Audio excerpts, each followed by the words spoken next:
Hello, everybody. How are we doing tonight? Thank you. Thank you all so much for joining us for round number 7 of the Sports Car Series brought to you by Track Limits Racing. In the booth, as always, you have me, Whelpcakes, and Mr. Finicini. Ben, how are you doing today? Doing well. How are you? I'm doing quite well. We've got a foggy Spa Francorchamps on offer for tonight for our 90-minute heat and feature race.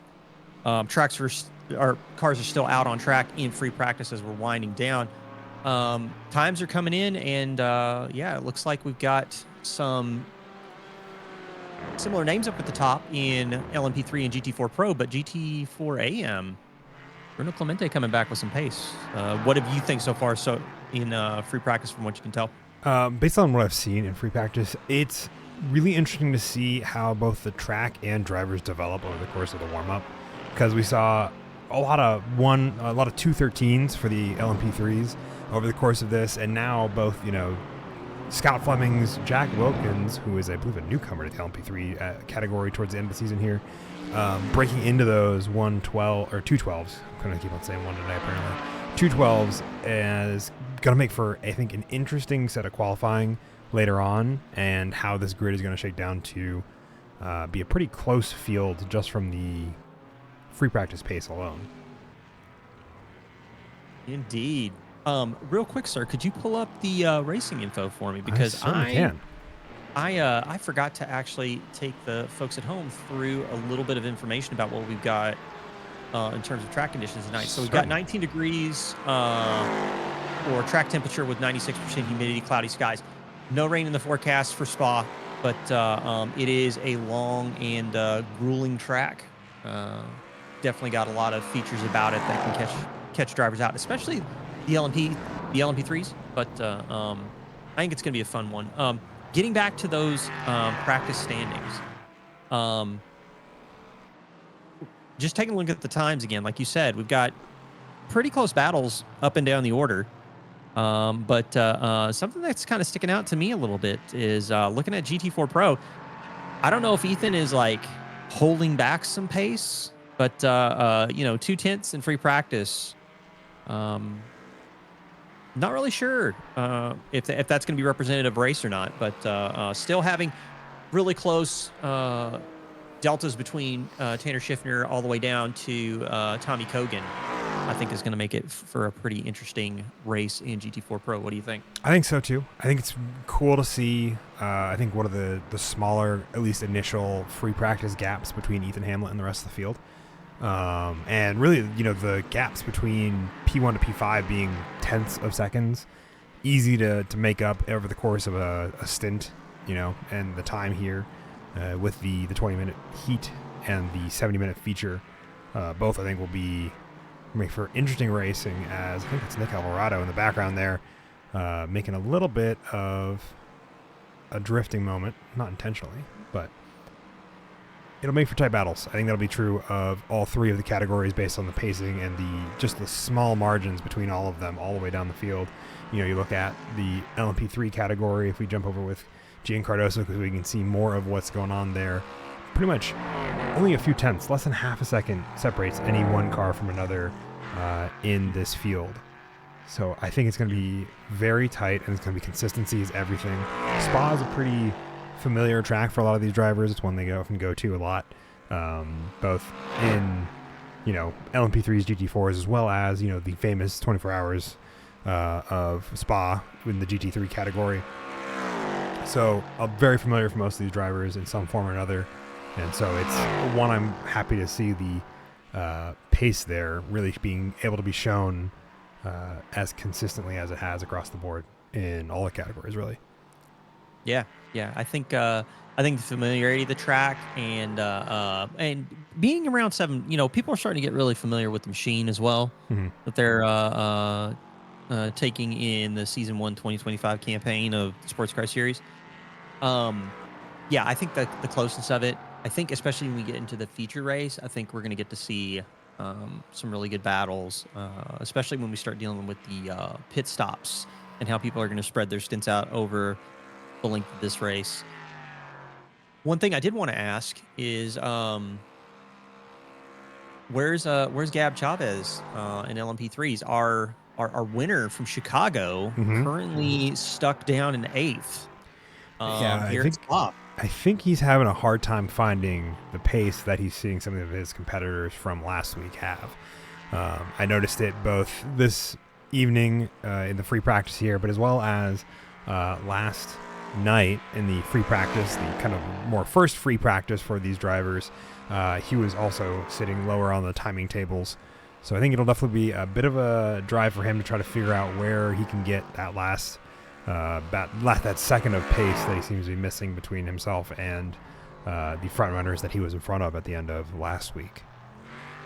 Yeah, yeah. I think it's gonna be an uphill climb for Gab, but I think again, kind of with the closeness up and down the order in LMP3, I think he might be able to shake things up when we get inside that heat race and might be able to get some positions and set himself up for a second run of it when he gets into the feature race. Mm-hmm. So speaking of Gab winning at Chicago, topics for tonight from our man behind the scenes, Mr. Jaden Ledbetter, is that LMP3 has had no repeat winners this season, Mm-hmm. which is quite a far cry Yeah. from the last three. So A very different season, and I think it's super cool to see as a result of Ethan Hamlet diving over into GT4 from the LMP3 field, really how much that opens up that field to have different winners, and the fact that we haven't had a repeat one at all in what is a pretty competitive field in terms of timing and pace, as well as where they sit in the standings. Like, it's super cool to me that we don't have a repeat winner yet, and I think it'll be cool to see if we get our first one tonight. Who will that be, and where that will take them into the last remaining week of the season next week at Mid Ohio. yeah, indeed. Let's take a look at the standings, the actual championship standings. Yeah. While we're waiting for the drivers briefing to finish, and then they're going to go out for the qualifying run to set the grid for the heat race.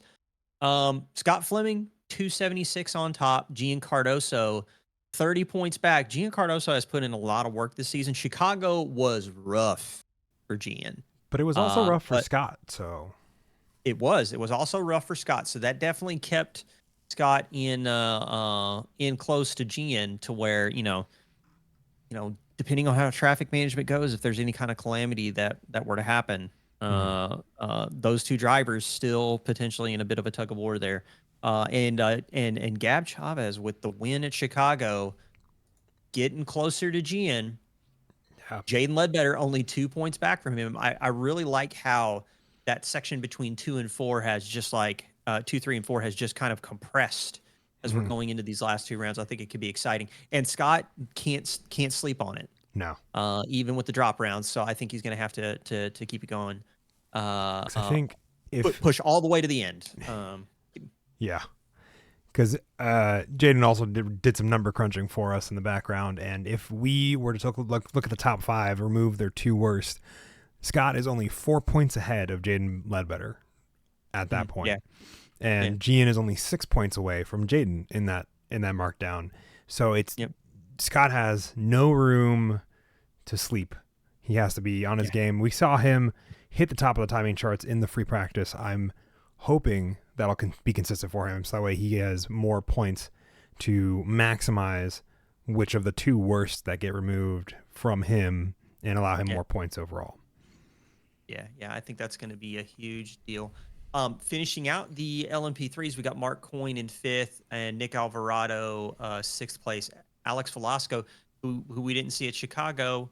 I didn't actually take a peek real quick to see if he's back with us for Spa or not. So. But then we've got Wesley Griffith, Michael Lively, and Vincent LaRue finishing out the top 10 at least. And then Andrew Monroe, Bartosz Pisecki, and Peter Hutchings are your LMP3 runners. Take us through the GT4 runner, or the GT4 Pro category. We got some stuff to talk about there. GT4 Pro, Ethan Hamlet dominating the points there with 320. If he's successful again tonight, he is likely to wrap up his championship here before going into the final round. Behind him, however, a fierce battle between Tommy Kogan and Tanner Schiffner is raging. So I think we see some cars heading out for their qualifying run in GT4. Yep. But Matt Pyle in fourth, Henry Garcia in fifth, Kyle Potter, Colin Johnson, Ryan Buchanan, Austin Green, and Devlin Hunter all wrap out your top 10 of GT4 Pro. And we also have Kerry Nolan, Ryan Vogel, Uthan Badmus, Stephen Wallace, Sam Chapman, Anthony Newman, Ryan Thomas, and Jared Jones are all the drivers there. I think it's going to be super important for Tommy to really capitalize on this week and next week to help keep him in second place here. Because Tanner has been on a tear, and I'm excited to see where that takes him into the final couple rounds here. And if he's able to close that gap and jump over Tommy Kogan for second place. Indeed. I like you were saying, I just love how this battle has kind of heated up over the last 2 rounds. And the fact that Tommy's kind of got, is going to have his hands full because Tanner has had some serious pace in the last 2 rounds. It's going to be really interesting to watch to see how the season wraps up for those two. And again, given with how the fighting could happen between Kogan and Schiffner, Matt Pyle not out of reach. So that also could be really exciting to see as well. Let's take a look at GT4 AM. Let's see if we can compress this down before we get into qualifying in the AM category. Big news, Christopher Blue did extend over Lobner, but Lobner has had a really strong last few races. We saw him having pace with the pro category. So Sean Sullivan, Christopher Blue, really going to have to be on their toes here at Spa. Can't sleep at all. And then we've got the 3-way tie. Well, effectively not a 3-way tie, but close to a 3-way tie between Zamora, Newman, and Branson. Branson's going to be out today, so that's going to snap his chances of being able to catch third and fourth. But again, really close battles here. Let's go ahead and round things out before we go into qualifying. Bruno Clemente in 7th, William Lewis 8th, David Schneider 9th, and Brandon Potts in 10th. Let's take a look at the remainders. Dylan Hendricks, Thomas DiArcangelo, and Simon Rassicot round out your GT4 AM, folks. We're just at the bus stop. We can go right into qualifying if you're ready, Finn. I am indeed. So let's hop on board. Let's see who we want to ride along with. Let's ride along with, we were with Matt Pyle. Why don't we ride along with Pyle? Take a lap here around Circuit Spa of Francorchamps as we get into qualifying and hop into the qualifying mode. No times there for those guys. Let's see if we hit the outlaps off. Ethan Hamlet setting those purple sectors as we are coming down to Eau Rouge Radion, the scariest set of corners in GT4, well, any GT machinery really.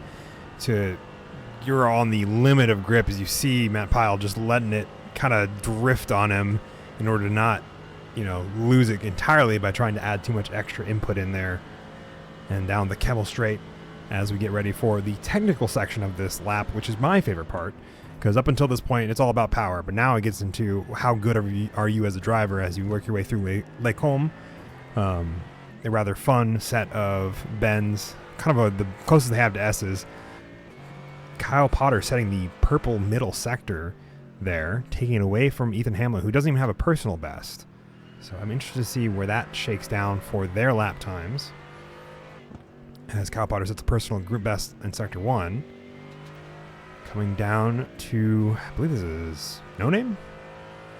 Pouhon. We just passed No Name. We're past ready to go into Pouhon. double left-hander here at Pouhon. Getting to see the GT4 machinery try not to wash out too wide with understeer as they comes back over onto the racing line to get ready to go in LaFanny, I think is the pronunciation in French, which I was like, okay, interesting. Yeah. Depending on what country you're in, Fanny is kind of an interesting word. Into Stavlo. And again, on the limit of grip as he pushes all the way out to the gravel trap through Campos.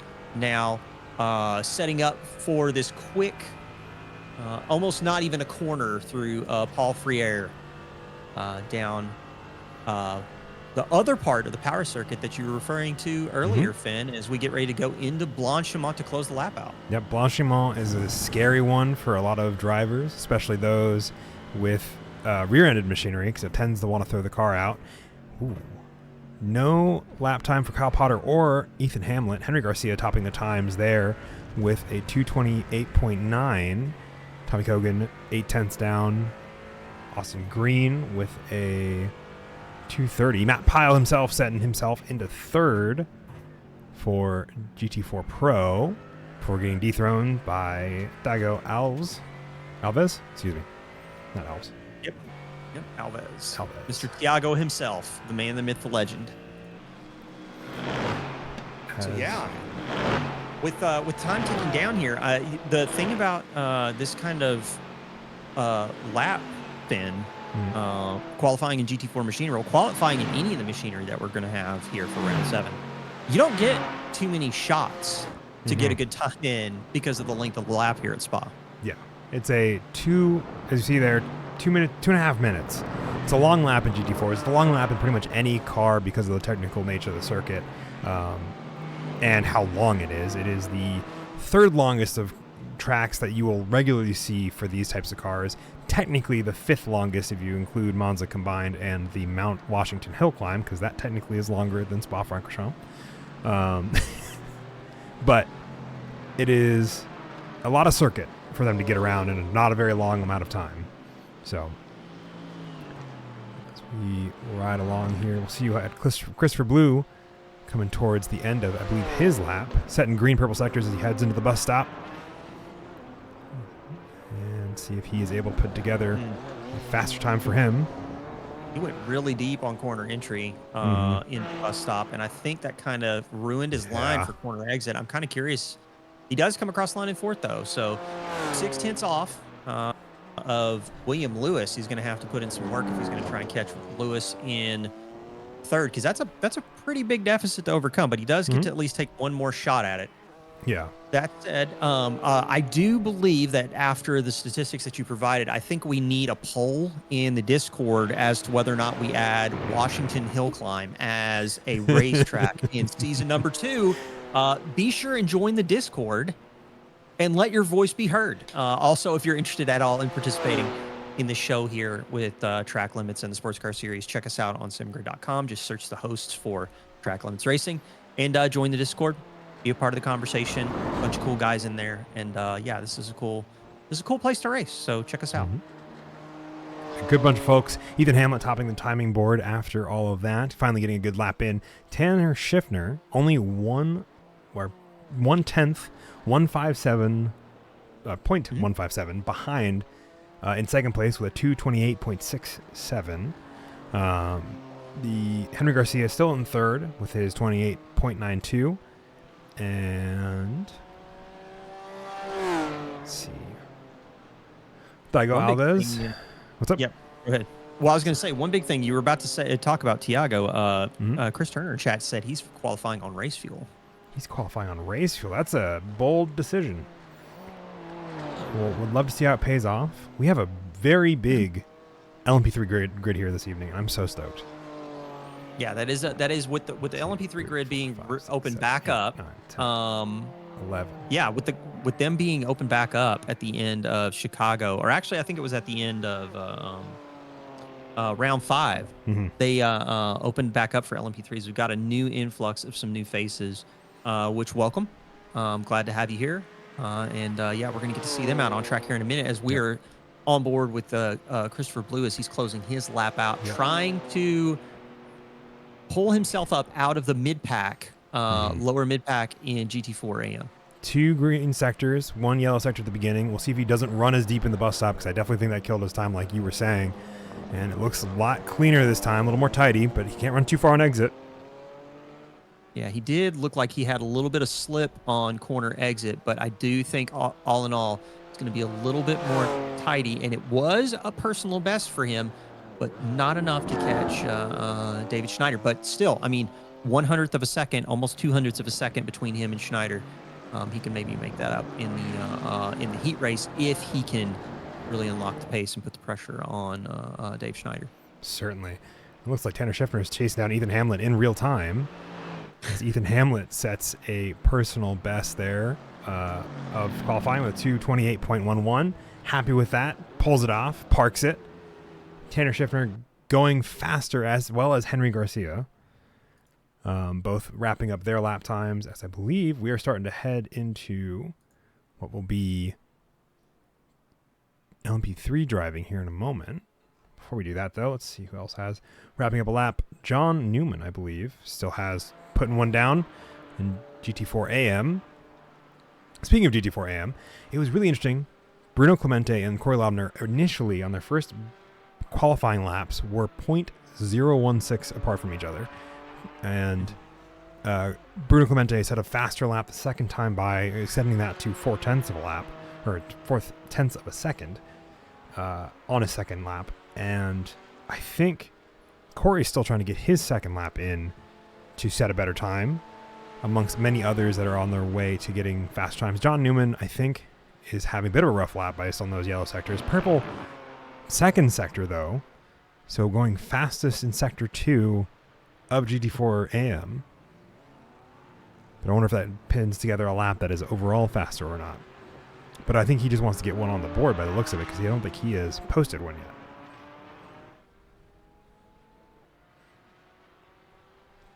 See if you got the banker in.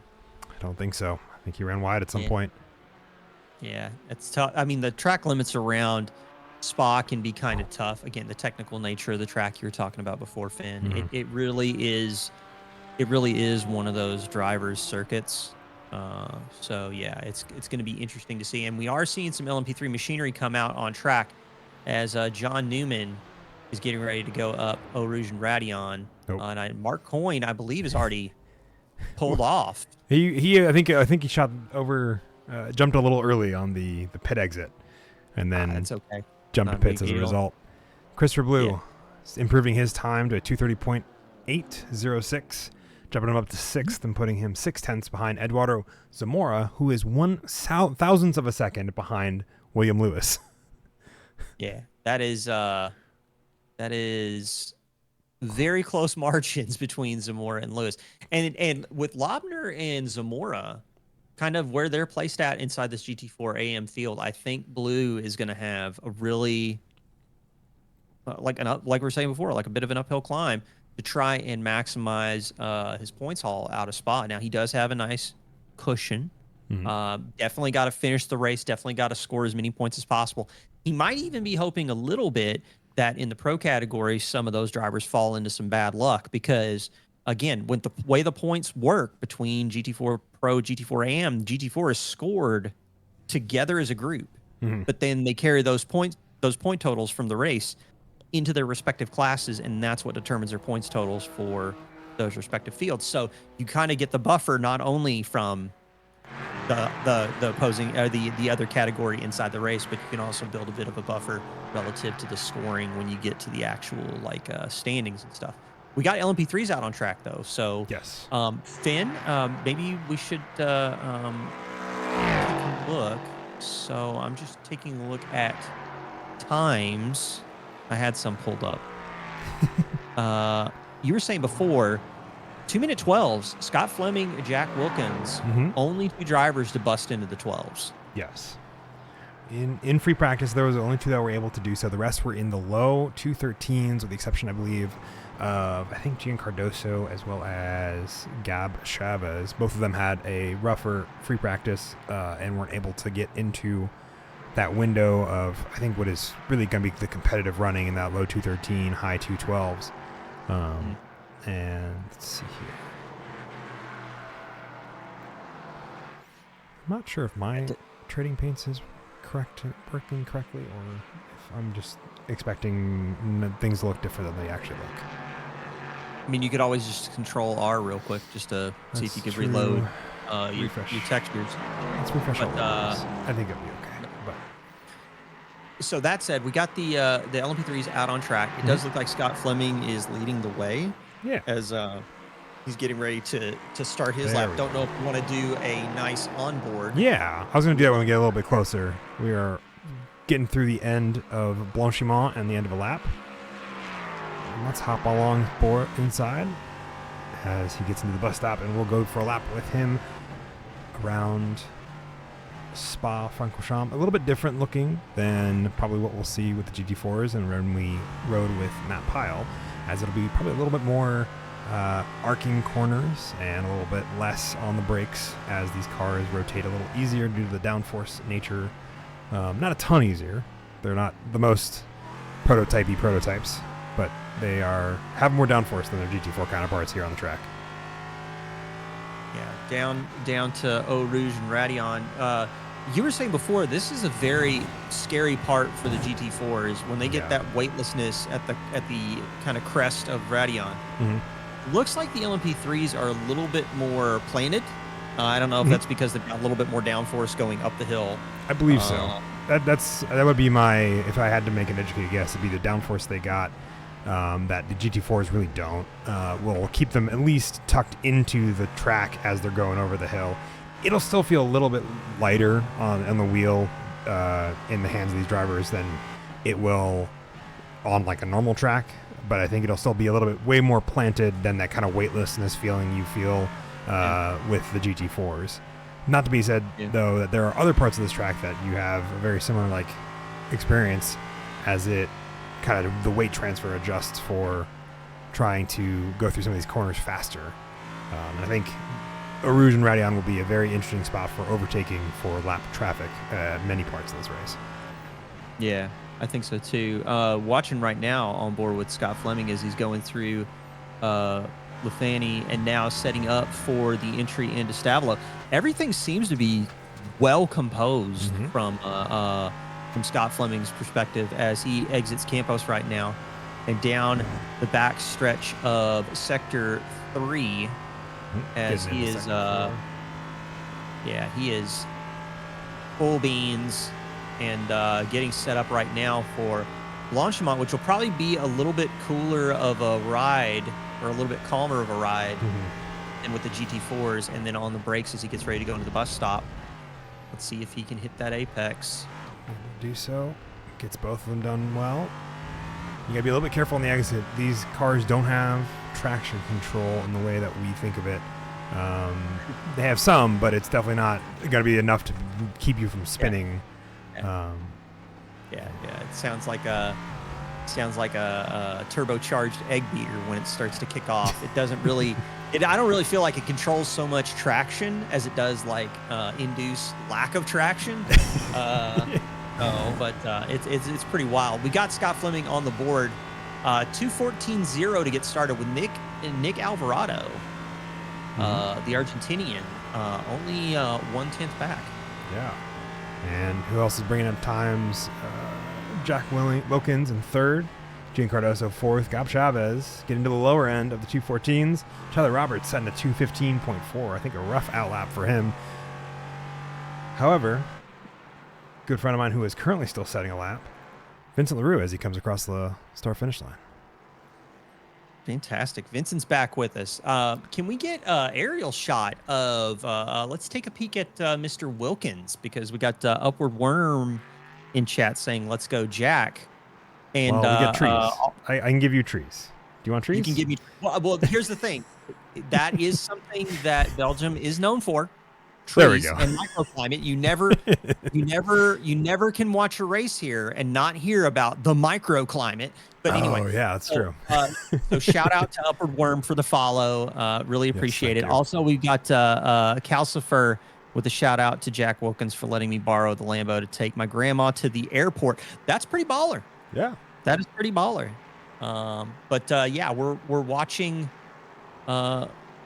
watching things from Jack's perspective as he goes through, gets ready for Blanchimont at the end of the lap. Yep.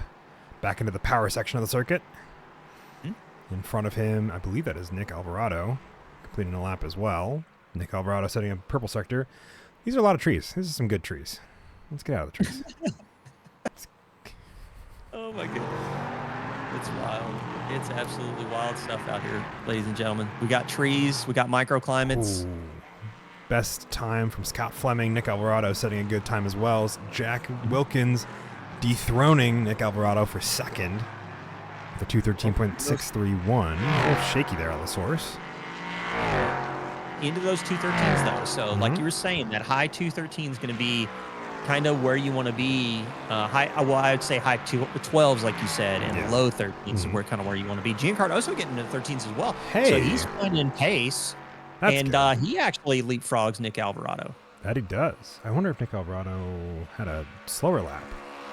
That's him right there, and I guess I wonder if he just had a rougher time with it. Chris Turner also setting a time with a 213.9. Everybody's into the 213s now. Gab Chavez also into the 213s with 213.78.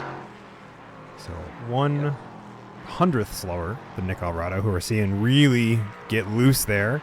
That car, he is fighting that car to get it around into No Name and through, into the gravel. And he is across the circuit, spins, makes contact with the barrier. That no engine, no sending engines and covers into space. Yeah.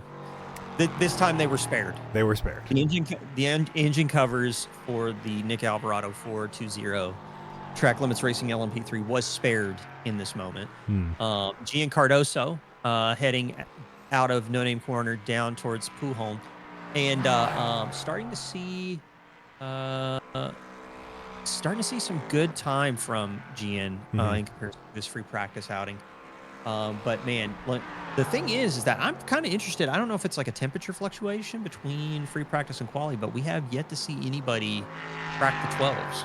We have at the moment, but Scott Fleming is up in 2 green sectors on his time. So we'll see if he sets a better one. I wonder if that will invalidate Gian's lap time, though. He's yellow in 2 sectors, so I don't know that we'll see too much faster. Scott Fleming abandons the pits. That was a heap of understeer going into Stavlo from Gian to deal with. So not sure if he's dealing with more of a high downforce setup here at Spa. It is one of those tracks where you're dealing with 2 tracks bolted together. You've got a real technical piece where that downforce can really provide you some added benefits. But then when you get to that power circuit section, that downforce and that drag can induce understeer and just make your overall lap time slower. Chicago winner Gab Chavez coming across the line. What's he going to do for his time? I think that was a little worse time than what he had last lap. He's wrapping up his qualifying. Vincent LaRue trying to get another lap in, as well as Chris Turner, who just finishes his, setting the 4th best with a 213.59. Mark Coyne also setting a time of a 214.75. And one of 2 cars out right now. Vincent LaRue as well as Jack Wilkins all trying to get lap times. Vincent LaRue abandoning to the pit lane. Wonder if he's trying to figure out what the heck to do with his setup or what's happening there. What's this? Oh, hey. You want a cool speed cam? Like NASCAR? I have too many buttons that I'm playing with. I'm sorry. I should stop. I mean, he's got way too much power, ladies and gentlemen. Way too much power. Gone mad with power. Jack Wilkins trying to get another faster run done. Yellow first sector, green second sector. We'll probably see him. He's the last one on the circuit trying to set a lap time for the moment. Though I have 2 cars still in pit lane. Vincent LaRue also still in pit lane. So I might see one of them hop out for a final qualifying run. We have 4 minutes left. Almost 3 minutes. So if they're going to do one, they should probably do it soon.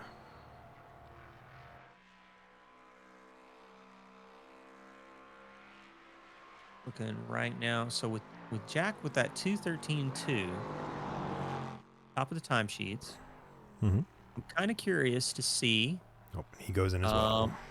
What we're looking at from a race start perspective, because I mean the margins between Jack and Jaden, I mean, not much. No, and Scott's only a 10th after that, so yeah, it's going to be a nice compressed field up at the front for LMP3, and with all the new LMP3s here, we might have another round with a potential new winner. Absolutely, it's very possible. Should we take a look at the well, actually, should we do the grid part? Yeah, we can do the grid part. Yeah, let's do the grid real quick. Let's do the I'll take the LMP3s. So let's do front of the grid. Jack Wilkins, newcomer, Australian New Zealand region in the 36 with pole position with that 2:13.208. Jaden Ledbetter from Track Limits Racing is going to line up alongside him in second spot. Second row of the grid, we got Scott Fleming, who's leading LMP3s right now. So it's really important for Scott to really produce a result if he really wants to hang on to that title. Chris Turner is going to line up alongside him in fourth place. And then we've got Gian Cardoso alongside Nick Alvarado on the third row of the grid. Gab Chavez, Chicago winner. Vincent LaRue's back after being gone for Chicago. He's eighth on the grid. We got Tyler Roberts, another newcomer, lined up alongside the hardest working man in sim racing, Mr. Mark Coyne, Zero Traction Heroes. He's in 10th place. And then we've got the GT4 Pro runners. Ben? Yeah, Ethan Hamlet, once again, putting it on pole there. Tanner Schiffner's lining up alongside him. A very small margin between them two in practice, so I'm curious to see how that plays out in the race. Henry Garcia and Thiago Alves in your second row there. Kyle Potter in fourth. Matt Pyle in fifth. Tommy Kogan in sixth. I'm interested to see why he is, if he has more pace than him, Tommy Kogan does, because Tanner is definitely going to close that gap into second place. Bruno Clemente on pole position for the GT4 AM runners as we get into kind of a mixed bag here. Austin Green alongside Sean Sullivan. Corey Lobner and William Lewis also forming I would say the first full row of GT4 AM as we get kind of more mixed in the weeds. Eduardo Zamora, Kerry Nolan, Ryan Buchanan, Christopher Blue, David Schneider, Brandon Potts, John Newman, Thomas D'Arcangelo, and Colin Johnson are your grid for this race. Yeah, this is going to be very interesting. I'm looking right now. Looks like the formation lap has started. Yes. Is there why it shows Jaden Ledbetter has crashed? It's on your end because I don't see him as crashed. I think my client is kind of messed up right now. I might have to close. Not the iRacing client. Worst case scenario, I can just follow along while you point the camera at stuff, and then I don't pay attention to these recorded events because they're not telling me anything useful. But yeah, we're on the formation lap. We are the Porsche safety car leading away the front of the grid. Jack Wilkins, Jaden Ledbetter, and a healthy gap between them and Ethan Hamlet, who is kind of hanging out on the back stretch there. Waiting for the moment.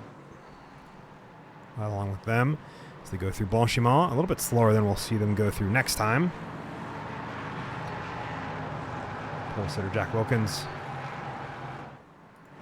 Let's see if we get. So this is going to be Jack's first time leading the sports car series from the LMP3 category as they're getting ready to go into the bus stop, and the safety car will pull into the pit lane, and now Jack effectively has control of the field. He's going to launch it. He's already punched it. Yep, he's punching it early and getting a good run on both Jaden Ledbetter and Scott Fleming. Everybody filing in too wide. Big shake there from Scott Fleming as he's trying to hold the inside there from Jaden Ledbetter. Too wide throughout most of the field here in LMP3 as they go through Eau Rouge and Radion. As they're doing so, they'll have their own. The GT4s will have their own start here in a moment. Too wide through fucking Eau Rouge and Radion. That's super scary.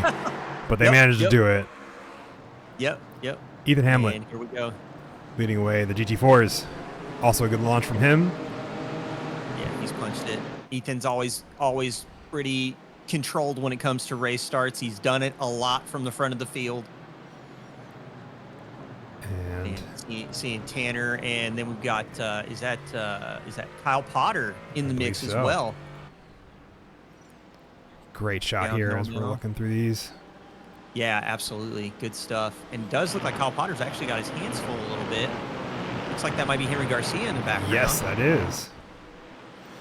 And trying to make sure nobody goes too crazy. Fanning out too wide after Radion. Back further. Thiago Alves, as well as.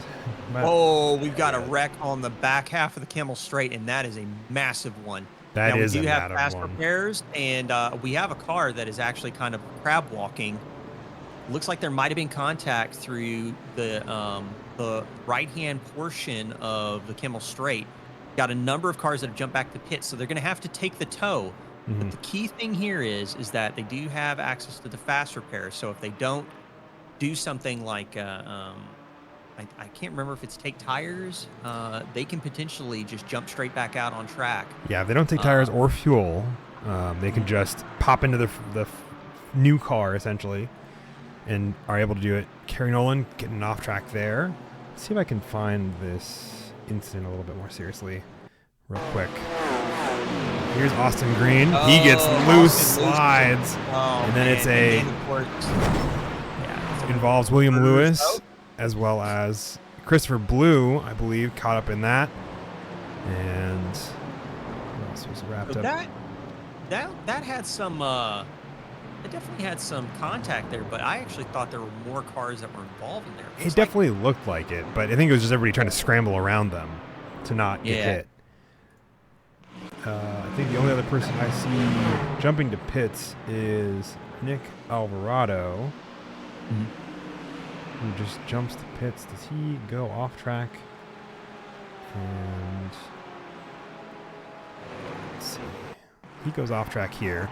He's already missing a cover. What happened to him? And everything I said before about the Track Limits Racing engine cover being saved. Yep. Oh, he just lost it. Rear end snapped, and then there was the overcorrection, and the engine cover is just like my soul is forever in Malmedy. My soul lives in Malmedy. Nick Alvarado jumping back to pits as we get through the first lap here. Jack Wilkins leading away. Jaden Ledbetter, Chris Turner, and Scott Fleming round out the top four. Gene Cardoso, Vincent LaRue, Gabe Chavez, Mark Coyne, and Tyler Roberts are your 9 LMP3 drivers also on the lead lap there. Yeah. So Jack currently in the lead of this race, and he's already got some decent space between him and Jaden Ledbetter right now. Chris Turner in third. Chris Turner having a really good race, qualified fourth, with Nick kind of losing it at Malmedy, which, I mean, I couldn't see from that camera angle. I didn't notice if there was contact or if it was just the rear end slipped out. But still, Chris Turner kind of making out like a bandit in third place now with Scott Fleming in fourth. Yeah, I didn't see any contact there from my angle either, but I also didn't have the best look at the same time, so I think it looked like it just... I also didn't see anything saying he crashed, so that's why I was a little confused when I saw him jump to the pits. It's like, what happened here? Yeah. So. Wild. But, yeah, just looking right now through the data, Jack Wilkins with that 14:08 fastest lap. That's what I'm seeing on my side. So if there's anything wrong about that, Finn, just be sure and point that out. I will. But yeah, it's it does look like it's does look like we're kind of back to normal and things are kind of progressing, you know, at their normal cadence for the heat race. Now, for the folks at home that this is your first time watching, and we do seem to have a lot of Jack Wilkins fans in chat, so thank you for joining us and being a part of the action. What's really cool, also thank you for the follow, Calcifer. We do have a 20-minute heat race. That's going to set the grid for our 70-minute feature. So for the folks that were involved in that early kerfluffle, especially in GT4, all is not lost because you will have that 70-minute feature race, which actually carries the majority of the points haul that the drivers are going to see here in round number 7. So even though Christopher Blue, for example, involved in that accident, had to jump back to the pits, Christopher Blue still has a shot at bringing home some decent points if he can, one, maximize his position given where he is inside the heat race. It's going to be tough, but, you know, he might be able to get a spot or two. Then inside the feature race, time to start going into the strategy Rolodex and figuring out, okay, what sort of scenario here with the BMW is going to work out for someone like Christopher Blue. And the same will be it'll be the same for others. Yep, 70-minute feature race. So it will be a lot of fun, especially with the restricted fuel tanks that we're seeing here in number 1. I don't mean to bring you back to the action, but Henry Garcia on the outside of Kyle Potter for third, excuse me. Bruno Clemente has jumped to the pits as well from a crash. Oh, Bruno Clemente in GT4 AM with a crash. That is going to be a big deal for Christopher Blue. He gets as another victim of the Eau Rouge Radion complex, gets all loose over Radion and just spins it. Tommy Kogan barely avoiding his own death as Bruno Clemente brings that car to more or less a stop. And he's going to tow it back to pit lane. Henry Garcia has been chasing down Kyle Potter and Tanner Schiffner, who have also been trying to chase down Ethan Hamlet for the lead of GT4 Pro. Let's see what other good battles we have going on. Kind of spread out. This track is pretty long, and a few of the easy battles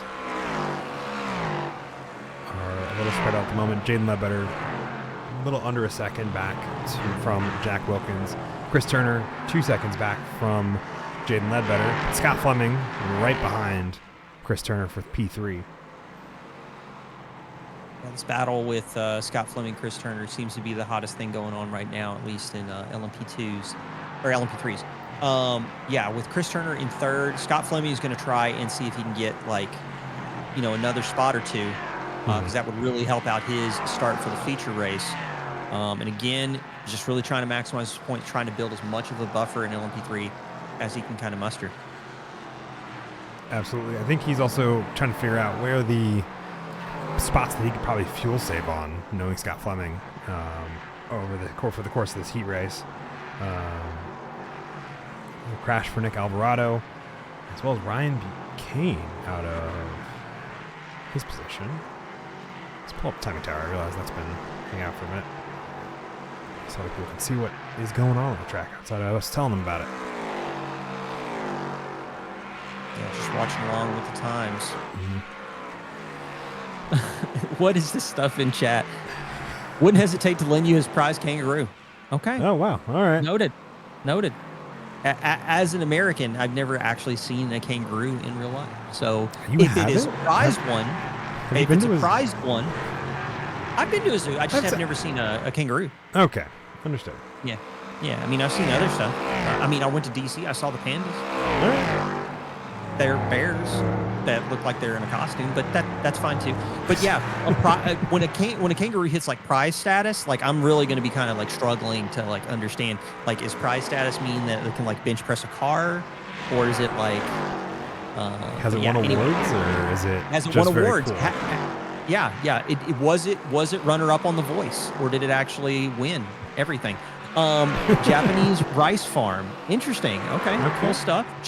Jack Wilkins seems like a man who has been around.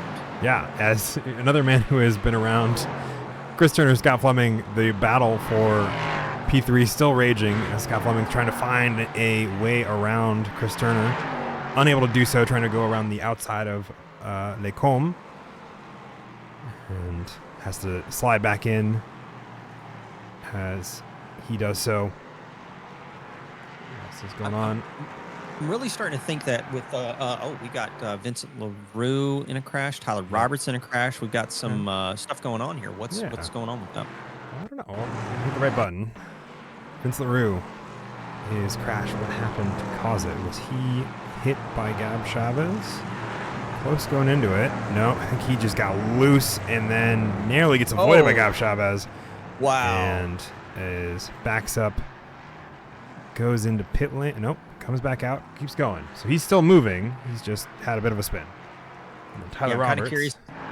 Kind of curious if he's going to get hit with a pit lane infraction for entering the pit lane. Oh, yeah, I wonder. It doesn't look like it. Tyler Roberts in that Olmec liveried LMP2, or LMP3, excuse me, also taking a quick off track. It's very weird to see two leagues that I'm a part of mesh and have the crossover where I'm seeing the paints in one and the other, and I'm like, what is happening here? But he is able to keep it going as well. Now has to keep the Vincent LaRue behind him. Speaking of keeping people behind other people, Jack Wilkins still defending against Jaden Ledbetter as we get to the halfway point of the heat race. Yes. So Jaden's really going to have to do something if he's going to try and shake things up with Jack here. Let's ride along with Jaden. Yeah, just taking a look at last lap times, we're only talking 0.3 delta between Jaden and Jack. Kind of curious if maybe the tires are falling off for Jack a little bit. Might be pushing. Oh, looks like he might have the run. So Jack's going to have to be defensive. Can I be cool? Let's see if I can get cool. I believe in you. Oh, that GT4 is going to be right there here soon. There we go. Yeah, Jaden's going to back out of it. Yep. He had to. Because Dave Schneider was right there in the Porsche Cayman, and now that's going to give Jack at least a little bit more time at the front of this race. That it will. But he's still having defensive lines, which means he's also going to be slower as a result, as he is coming through into No Name. Jaden's also going to hit an off track there. But yep. Give me the buttons. Thank you. All right. And hitting the GT4s at Pool Home. So scary. And Jaden has a good run here. Yeah, Jaden might have benefited from that. But Jack's still there as well. Oh, narrowly avoided. Jack is probably cursing Jaden at the moment because I don't think Jaden's going on the outside, taking defensive lines, trying to keep Jack Wilkins behind. Man, this is great racing, man. Absolutely. I like how Jack is making. He made Jaden earn it. Mm-hmm. Like at no point in time, just because there was a pace differential between the two, did it seem like Jaden just had it completely in the bag. And here's the thing: he's even hanging with Jaden. He's keeping him honest as they get ready to go into the bus stop, and he shows him the nose early. And you got to think. Might be, oh, sorry. Finish your thought, and then I'll let you know what I got. No, I was just wondering if he's setting him up for a dummy early, but he manages to just stay behind, and he's just going to try and keep pace with him. I think so. I think that's the goal there, because Jaden has a 0.3 slower best lap time than Jack does. But Jack is running a slower lap time currently than he is. So I think Jack's definitely got the pace to pass him again. It's just setting up the pass, and if he's going to do it now, or if he's going to wait until the feature, when he's got more time to work on the pass and really execute it well and make the most of it and make it stick for more points, and then take the second here while they still have only 6 minutes left. Yeah, and the thing is that with the race kind of like where we're at right now, I mean, Jack is not racing for a championship here, but one thing he could be racing for is an opportunity to spoil someone else's run. So Jaden trying to make hay while the sun shines here at Spa as they go into Rivage right now, and he's got GT4 traffic in front of him at a very awkward part of the track. Yes. No Name is never a fun corner for multi-class traffic on a good day. And I think Jack got a better run. Well, sort of, and now they're zippering in with GT4 traffic to not crash into them. And Jaden definitely gets lucky there again, going through Puhan. I don't know if you noticed this with Jack, kind of the race he's running right now. LMP3s are starting to get close, and there's Chris Turner and Scott Fleming in the background. Yep, they are both there, and there's a Gian Cardoso spinning around in the background. Oh, no. And it clipped into that, I think, is Kerry Nolan. Yep, Kerry Nolan also wrapped up in that. He looks like he got away okay. The car at least doesn't look scathed. But that definitely brings that to a head. He was only like three-ish seconds behind Colin Johnson. So the gap's going to have opened up between those two as we get close to the end of the feature race. This battle, the heat race for third or second, really, is still going on. Yeah. Henry Garcia, Kyle Potter, too wide into La Source. A scary corner to run too wide, and Henry's going to try to stick to the outside. Kyle Potter having to take the inside line as they run down to Eau Rouge and Radillon. Oh my goodness. This could be go side by side, aren't they? I think they are, and this could be very dangerous for both of them because they're going to have to lose time as a result. Neither backing out. There is contact, and both making their way into the wall.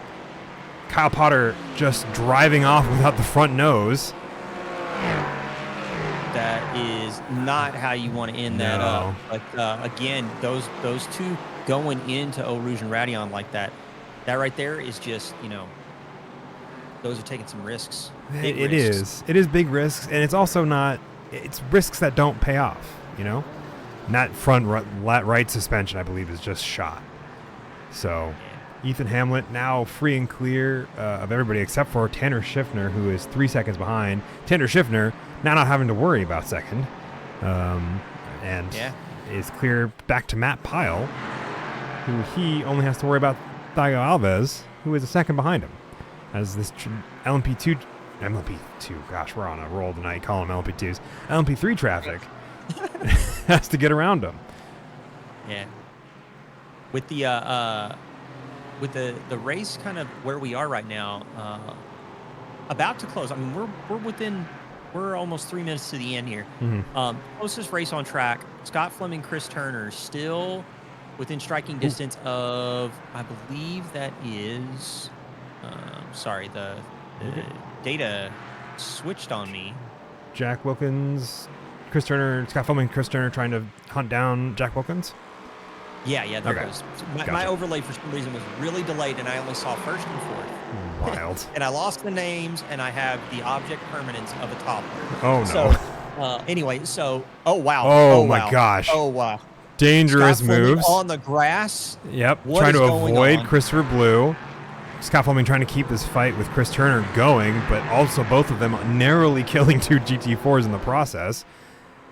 Ethan Hamlet, your race leader there, behind... with Scott Fleming going on the late inside braking, probably the safer place to be as an LMP3 to brake on the inside of these corners.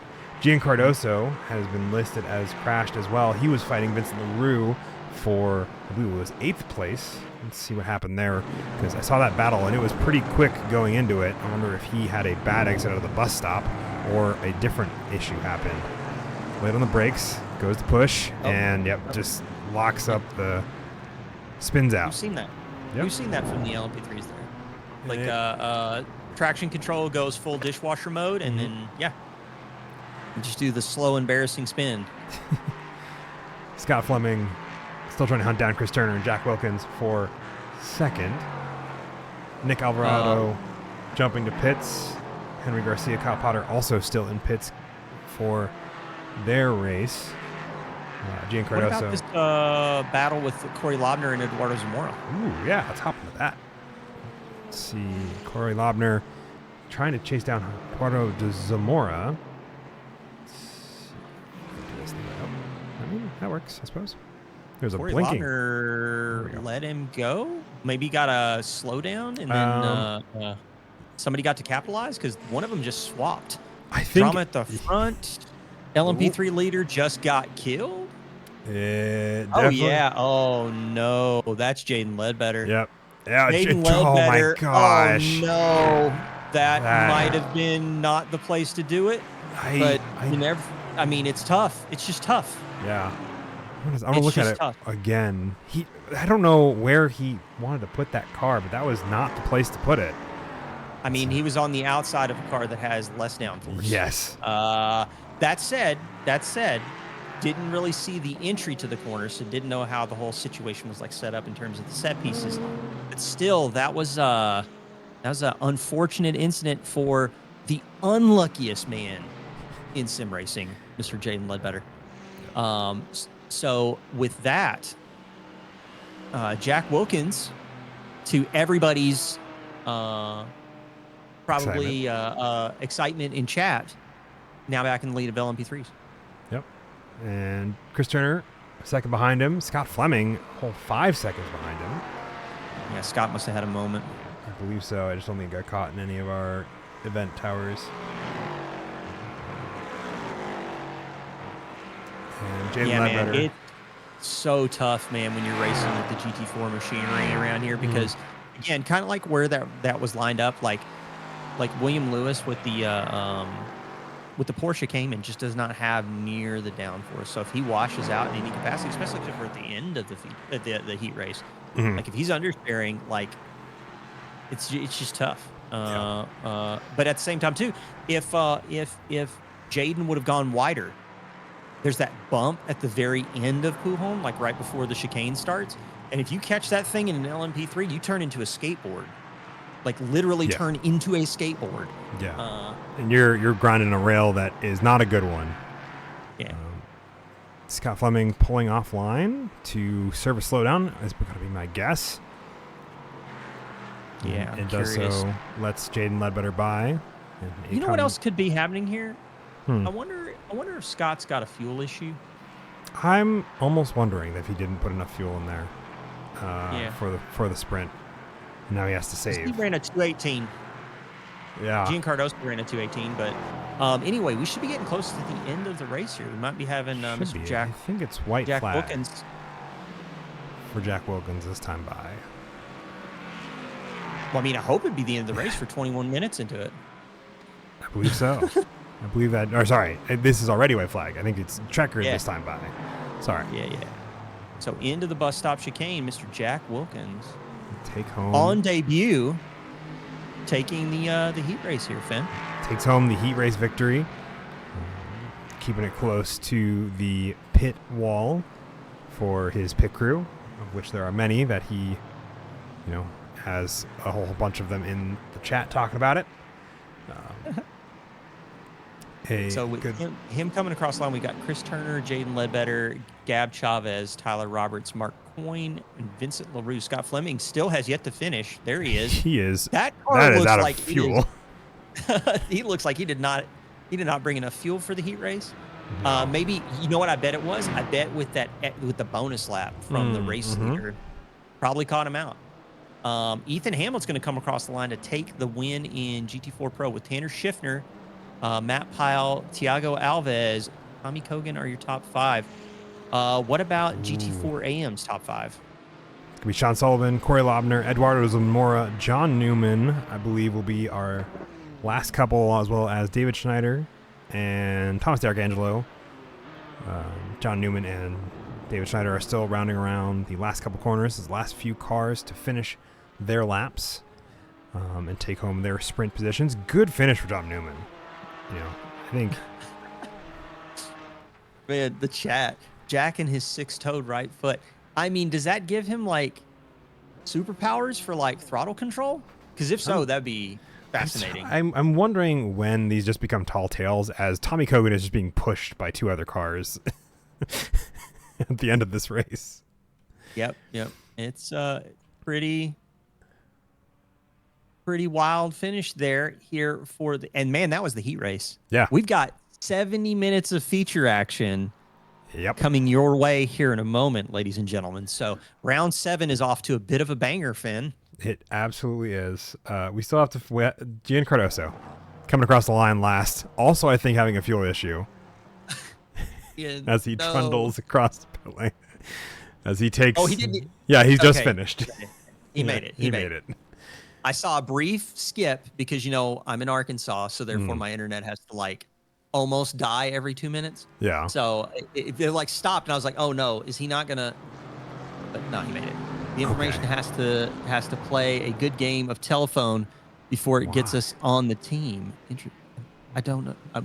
Henry Garcia, Ryan Buchanan are your last 2 finishers for the heat race. So I was trying to figure out what the hell happened with results. The results for Heat 1, and therefore the heat race. It's called Heat 1, but it's just the heat race. Jack Wilkins, your winner, number 36. Chris Turner, 4 seconds behind. Jaden Ledbetter is going to be in 3rd position after his spin, taking him out of the lead with that move. Again, don't know what led into it, but definitely looked like it could have been handled. Could have been done the other way and still been as successful. Gab Chavez in 4th, Tyler Roberts 5th, Mark Coyne 6th. Vincent LaRue, I think, is one of the many people who spun out on the bus stop that we saw down in 7th. I wonder if he'll have a bit of a better race in the feature. Scott Fleming, Gian Cardoso, and Nick Alvarado all finishing 8th, 9th, and 10th. Scott Fleming and Gian Cardoso both having issues with their fuel. Should make for a better finish for them in the feature. How's GT4 Pro looking? GT4 Pro, that one, Ethan Hamlet, to no one's surprise, race win. Only 6 seconds between him and Tanner Schiffner, though. Nice.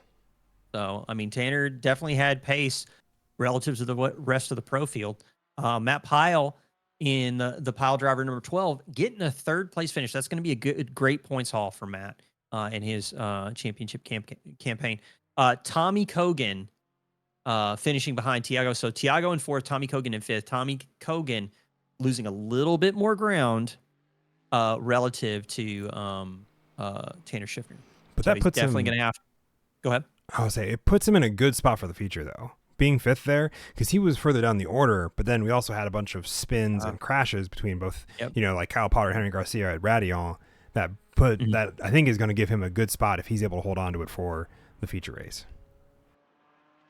We got Gab Chavez saying he murdered Thomas D'Arcangelo in the heat race. It happens, man. It happens to the best of us. It does.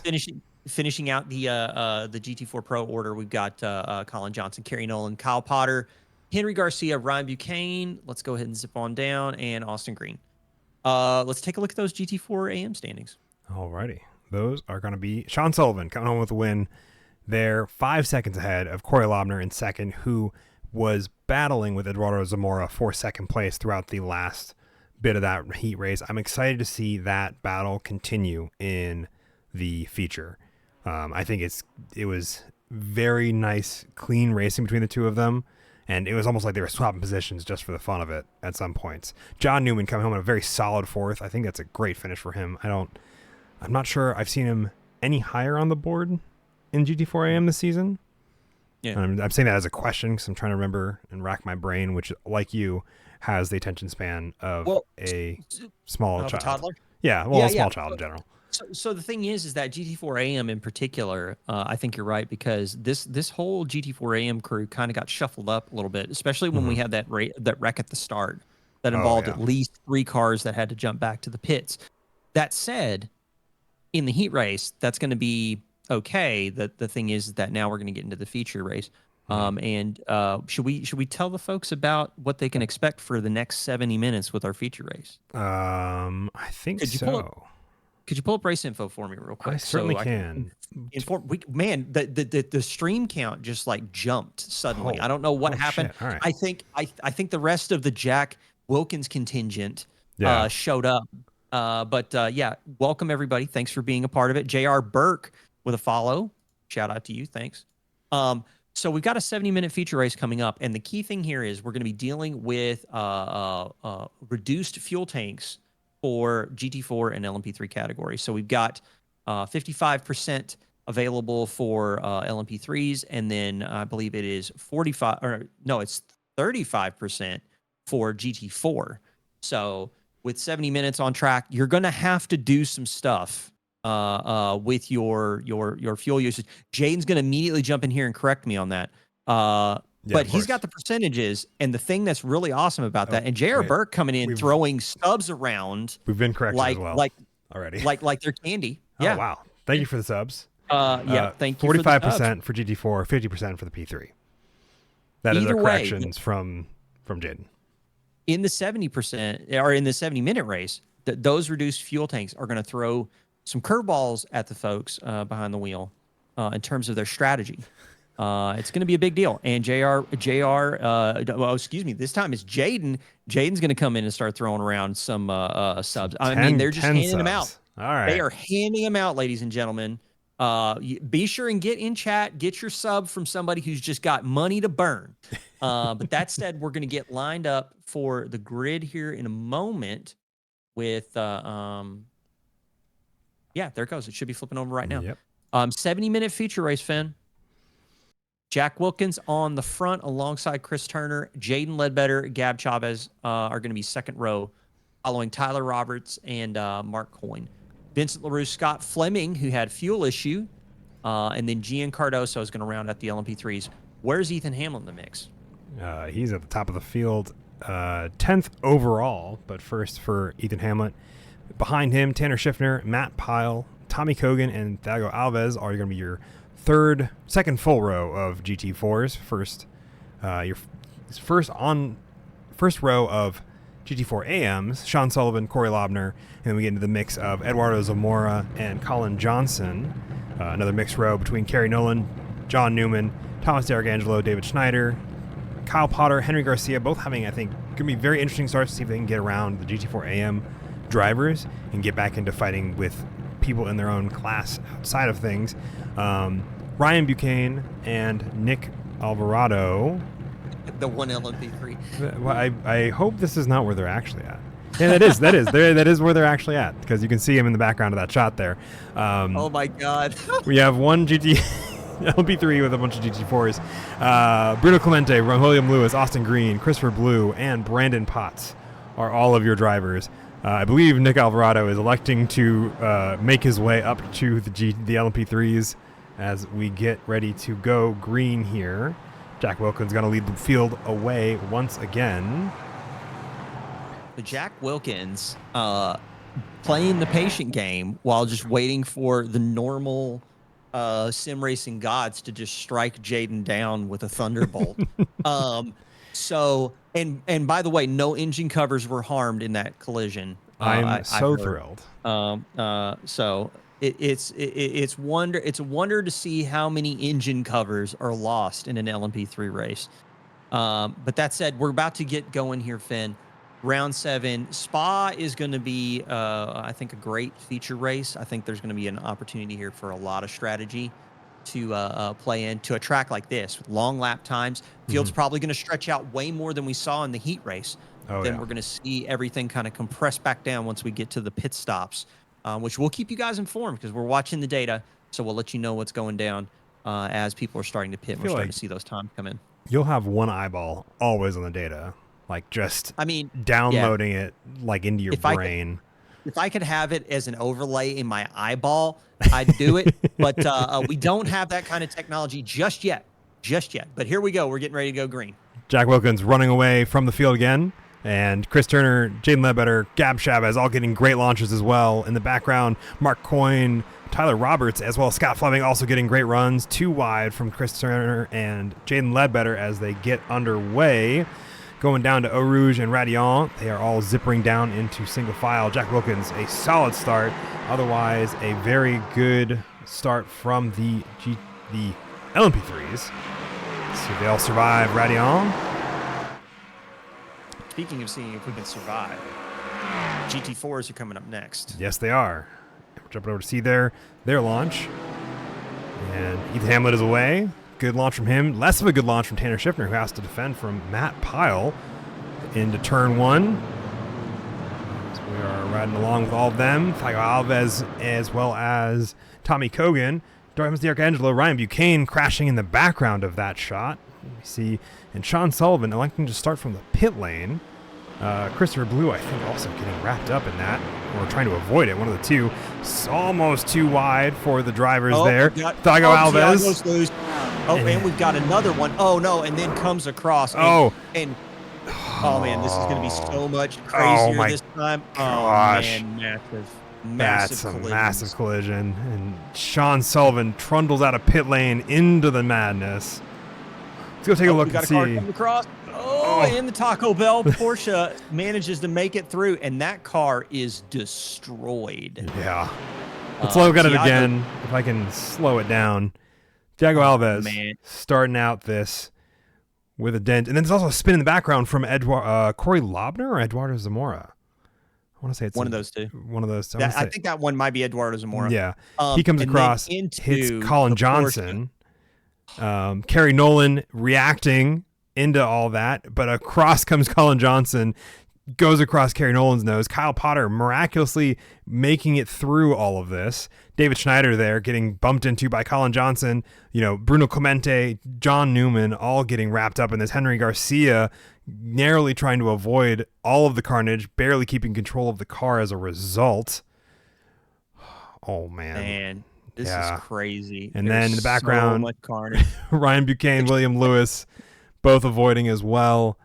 And Sean Sullivan making his way out of pit lane. And I believe that's Tom. That's who's that in the background? Brendan Potts, maybe?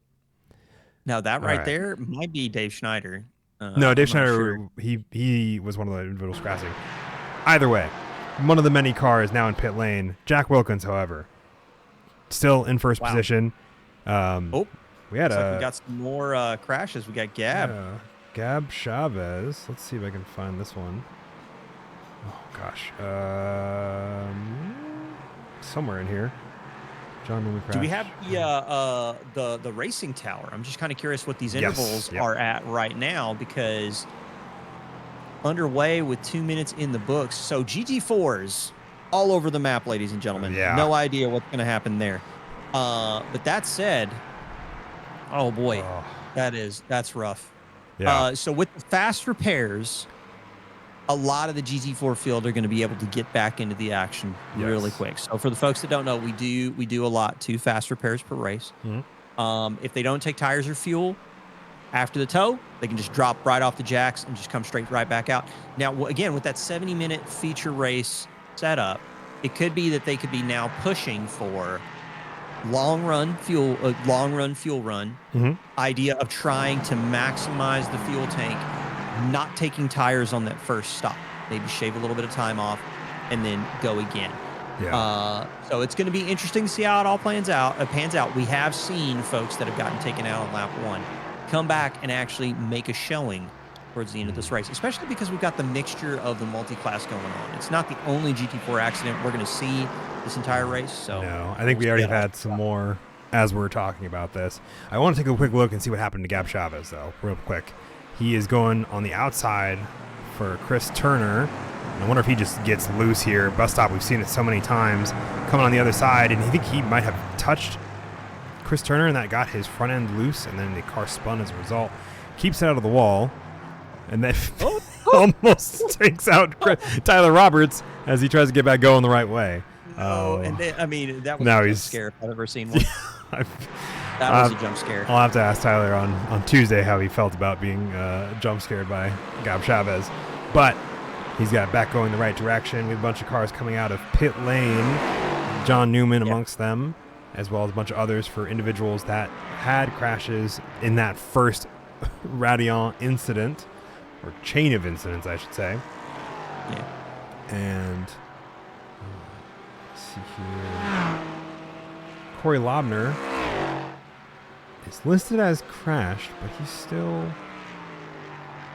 Yeah, he seems like he's out on track right now. I'm seeing him. I'm actually seeing him tick up some lap distances as we are underway. So close fights on track. Nick Alvarado, Scott Fleming seem to be a really close battle to go check in on. We're talking few tenths here, folks. Oh my gosh. Let's look at this line of cars from really not Gab Chavez, Gian Cardoso. Let's ride along with him and see all the GT LMP3s in front of him as they're racing. So this interval, you can see it on the timing tower here. About a second and a half separates all of these cars. Can I pull up the battle box? It'll show me everything I want to see here. This is overall a battle for 4th. Scott Fleming's at the front of it. And I think it also includes Chris Turner. Chris is in the mix there. Yeah, he's just right outside of the top of this listing over here on the right. Yes. But all of them, I wonder if I could hit a change number that can be displayed if it'll update it. It will. Sweet. Now he's included with that. You have so much power at your fingertips. I have too much power. Maybe not. But if you're right along with Gian Cardoso here, and that's a spin from Chris Turner as he and Vince LaRue also getting caught up in that. But the 6 cars now become 4 in this battle for 3rd. Yeah.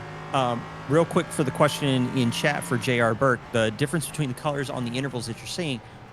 White is to indicate that the gap is sizable, but as it starts to go from yellow to orange, that means we're starting to get closer. The cars are getting closer and closer together. So when you see that orange number, that's where you're seeing a really nice battle going on, like the one right now between Scott Fleming and Nick Alvarado.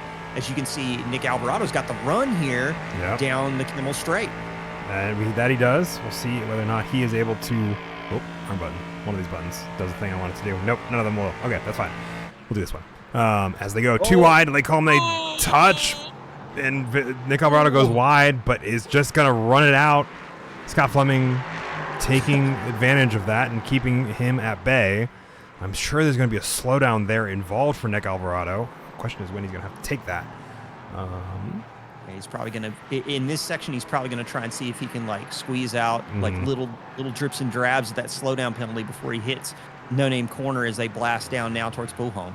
Yeah, and that battle for third still is a 4-car battle involving Scott Fleming, Nick Alvarado, Mark Coyne, and Gian Cardoso in the background of these two shots. And further back, Chris Turner, Vincent LaRue, who gets caught up in that accident that when Chris Turner spun. I want to go back and see if that was instigated by Scott Fleming making contact, or if that was purely his own self-spin. Oh, they're right there. They're right there. I wonder if he turns in on him. Nope, he spins on his own No. accord. Oh, and then Vincent yeah. trying to avoid both of them, ends up way off in the runoff there. And that's why he ends up falling back down. But he gets going as well. Nobody gets hurt. And they're still relatively close to the back of the train here for P3. So I think there's still some opportunity probably for either Chris or Vincent to get back in the mix here. Yeah. Taking a look now, Tommy Cogan closing in on Matt Pyle in GT4 Pro. And by closing in, you mean hanging out right behind him. Absolutely. Yep. But they're also only about a second and a half away from Tanner Schiffner. Yeah, they are really close to Tanner Schiffner, who's sitting right now in second place. This whole gaggle of cars just survived the absolute bloodbath on the Camel Straight there at the race start. GT4 tires at race start. Turns out, ladies and gentlemen, they're cold. They're very cold. They're very cold. They're very lonely. They don't have that warmth in them that they need to make sure that they don't kill you at the top of Radion. And to also continue, both of the cars that spun were cars that were in draft. And these cars already have so little grip at the top of Radion because of their lack of downforce. And then you remove any clean air running over them, and they're basically just kind of hopping for a brief moment. And those tires, when they come back down, if they're not in the same direction they were when they went up, is where you get those spins like we saw. And unfortunately, at that speed, it is, definitely dropping everybody that is nearby that gets involved in that incident like we saw in that crazy crash down the order. Yeah. So with Tommy hanging close to Matt Pyle here, so Tommy not far off of Tanner Schiffner can if he can try and maximize his result here, he can try and minimize the overall damage to his championship contention for second place. As the GT4 Pro standings right now, they're close. They're no joke right now. Schiffner coming across with a 29.092, and then he's got so much pace relative to Matt Pyle, Tommy Cogan right now. They're fighting. Yeah. Maybe that's where the extra 7/10 is being spent. But even Kyle Potter right now is running a 29.6s, so he's going to be closing in on the back of Cogan here soon. Certainly, I would have to imagine they both are. Kyle Potter having a great race initially, and then getting into the two-wide Radion collision with Henry Garcia, dropping him down the order. Henry Garcia getting caught up in that lap 1 incident at Radion as well in the feature, keeping him further back than I think he'd like, and he's now working his way through as Tommy Cogan inches ever closer in that Aston Martin GT4 on the brakes for both of them as they go into Lake Holm.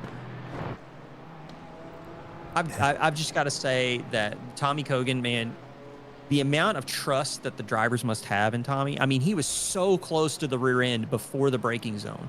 Most of the time you'll see people will lift and maybe back out of it a little bit, but Tommy Cogan, just absolute pinpoint precision, does not go into the back of Matt Pyle as he is glued to his rear end as we're going through No Name Corner. Well, I think I have to imagine Tommy knows exactly where Matt Pyle's going to brake, and these are drivers that have spent the past 6 race weeks prior with each other, and have at least a good idea of where they're gonna be relative to what is like the known good. And then since they're all what we consider pro drivers, I would say they have a little bit more of that spatial awareness of when other drivers are going to brake to not run into the rear end of them. Real quick, if we could check in on Mr. Austin Green. This is someone who got caught up in the crash in the heat. He's running 7th right now behind Henry Garcia, and he's trying to see if he can maximize a little bit of points haul from for his championship contention. But at the same time too, he's proven to everybody at home that just because you have a bad moment inside like one part of the race and stuff like that, don't quit. Just keep going, get your points haul, go home. And Austin Green just putting on a show and not really giving up, even though he's had some really bad luck here at Spa. I mean, he has had some bad luck, but it's also seems to be turning around in a way because he's just been consistently setting 229.7s, which is about the same pace that Matt Pyle, 229.7s for his most recent laps, which is about the same pace that Matt Pyle, Tommy Kogan have been running as well on their laps. So I'm excited to see that he has the pace to be higher up the order. I'm wondering if he can find that little extra to close the gap over the course of these 70 minutes and bring a fight to him. And as well as, I mean, even if he ends up P7, still great points for him and where he's sitting overall. As in the background of that shot, Jack Wilkins coming around to begin lapping traffic. He's already done so with a good chunk of the field. Jaden Ledbetter going on the inside of Sean Sullivan, around him into Radion. Say, if you're going to choose a spot to overtake a GT4, it's on the inside of Eau Rouge, or you wait. Is how I would do it. Yeah, I mean, the thing is if I were Jaden, I would be avoiding ladders, walking under them, flat cats, breaking mirrors, the whole works, because you don't really want to tempt fate with the sim racing gods when you've had luck like he's had this season. But he is closing in on Jack Fleming, and the GT4 traffic, I think, is actually kind of helping this out a little bit. I think so. I'm curious if Jaden's just being more aggressive or assertive on dealing with traffic than Jack Wilkins is, and Jack being a little safer. And if that how that plays into it. The last laps from each of them is a bit of a misnomer. Their best laps, though, also I think are going to be interesting. And off track there from Jack Wilkins will, however, I think add a little bit into the relative between the two and make the time close down as you see it kind of shrinking that distance. And the rest of the field kind of spread out as we are looking at them. Gian Cardoso about a second behind Nick Alvarado, Scott Fleming in front of both of them, Mark Coyne behind him, and Chris Turner and Vincent LaRue. Chris Turner and Mark Coyne battling for a low position. Mark Coyne taking the outside line and not really trying to let him by, but having to cede the space. So Chris Turner up into 6th from his spin early on, trying to get back up the order. Vincent LaRue hot on, I think, both of their tails, trying to do the same thing. Mark Coyne trying to keep up with all of this going on. Let's see here. Crash from Vincent LaRue. Is that real? Vincent, did you lock up in the game the simulator, believe that this was a crash? Is that what happened here? Find out. Well, he did spin. All right. Yep. All right. The lack of traction control system kicked in, and suddenly the back became the front, and the front became the back. It is. Ooh, Tommy Cohen's got around Matt Pyle. Both of them are trying to get around Dave Schneider. Yep. This is going through some lap traffic right now as they go into Rivage. Heading downhill section. One of my favorite spots in the lap at Spa is the Rivage no-name kind of complex. When you get it right, it feels so cool to just kind of dive down on a roller coaster and have a little bit of fun. Where did Ledbetter go? Ledbetter's hanging out 2 seconds back from Wilkins right now. I think it's really down to traffic kind of being a factor here for Jaden Ledbetter, because he's about, it keeps fluctuating. It'll go anywhere to like a half second up to like 2 seconds. Oh, yeah. So J.R. Burke's pointing out, like, on the timing board, it can look a little awkward sometimes, because what'll happen is we'll still see who's first in the category relative to who's running, but we'll see the cars around who we're focused on. Can be kind of confusing to watch from time to time, But Yeah. that's kind of what it's doing right there because it's setting it's making sure that you always understand who's in the lead of a particular category. Yeah. We are watching Matt Pyle right now in the number 12, staying out in front of Kyle Potter. Kyle Yeah. Potter getting forced wide through Lanchemont. Yeah, I think he was trying to overtake, I think that was Eduardo Zamora for position. Or allow Mark Coyne through, potentially. From those two. Gian Cardoso was super close to Nick Alvarado, but is currently trying not to run into Tanner Schiffner, who is sitting in second in GT4 Pro. 6 seconds behind Ethan Hamlet. Has the LMP3 traffic make their way through. So as you were saying before, the field is really starting to stretch out. In fact, could you do me a favor and pop up the track map so people can kind of see certainly. where we can see where everybody's at. Yeah, so everybody's stretching out. The thing is that because of the size of Spa as a track, it may look like everybody's kind of bunched together right now, but that's actually a really large landmass that those cars are kind of stretched out across right now. As you can kind of see in this shot going all the way down Kimmel Straight. Now, what we are waiting for here is we're waiting for pit stops to kick in. As a matter of fact, we've got our first one going in, and that seems to be Christopher Blue, and he entered the pit lane legitimately. Oh, because he's missing a front end on his car. That he is. I'm wondering if he has nursed that from the incident early on. Not sure. I don't know either, but he is in pit lane now. Pit lane is also very long because we have the endurance pits. So probably the longest pit time we'll see all of the entire season is going to be my guess. He's going to be here. Because these pit lanes are not exactly the most conducive. Yeah. That's gearbox. Nope, those are both the sprint pits. So he is going to go up on the jacks, and I'm wondering if he's going to actually go ahead and take the fast repair or not. I think he is, because that front end got reattached. So yeah, he is going to take that fast repair, and then we're going to see what he does in terms of his times. I'm kind of curious where he might have lost that front end at. I want to say it was that first incident. We'd have to go back and look a little bit more, but I thought I saw him in the background getting caught up in that. Or prior to it, actually, when Thomas DiArcangelo and Christopher Blue. Let's see if it was here. I have a crash for Christopher Blue. Oh, and that's right in the blind spot there. Watch that one more time. It definitely looks like he gets turned, but from where? Oh, okay. He gets into it with Thomas DiArcangelo. Because Thomas DiArcangelo, he turns in and Thomas does not. And that's where he loses the bumper, and then it's just been there since. Okay. Well, Christopher Blue taking that fast repair is gonna keep him kind of pretty much in the race. I mean, he's in 8th right now. He's still 1 up on where he started from the beginning of the race. So he's got himself set up for the next stint, 20 minutes in, and he's probably going to run that tank probably for, I'd say, anywhere from 30 to 35 minutes if I had to guess. I would believe so.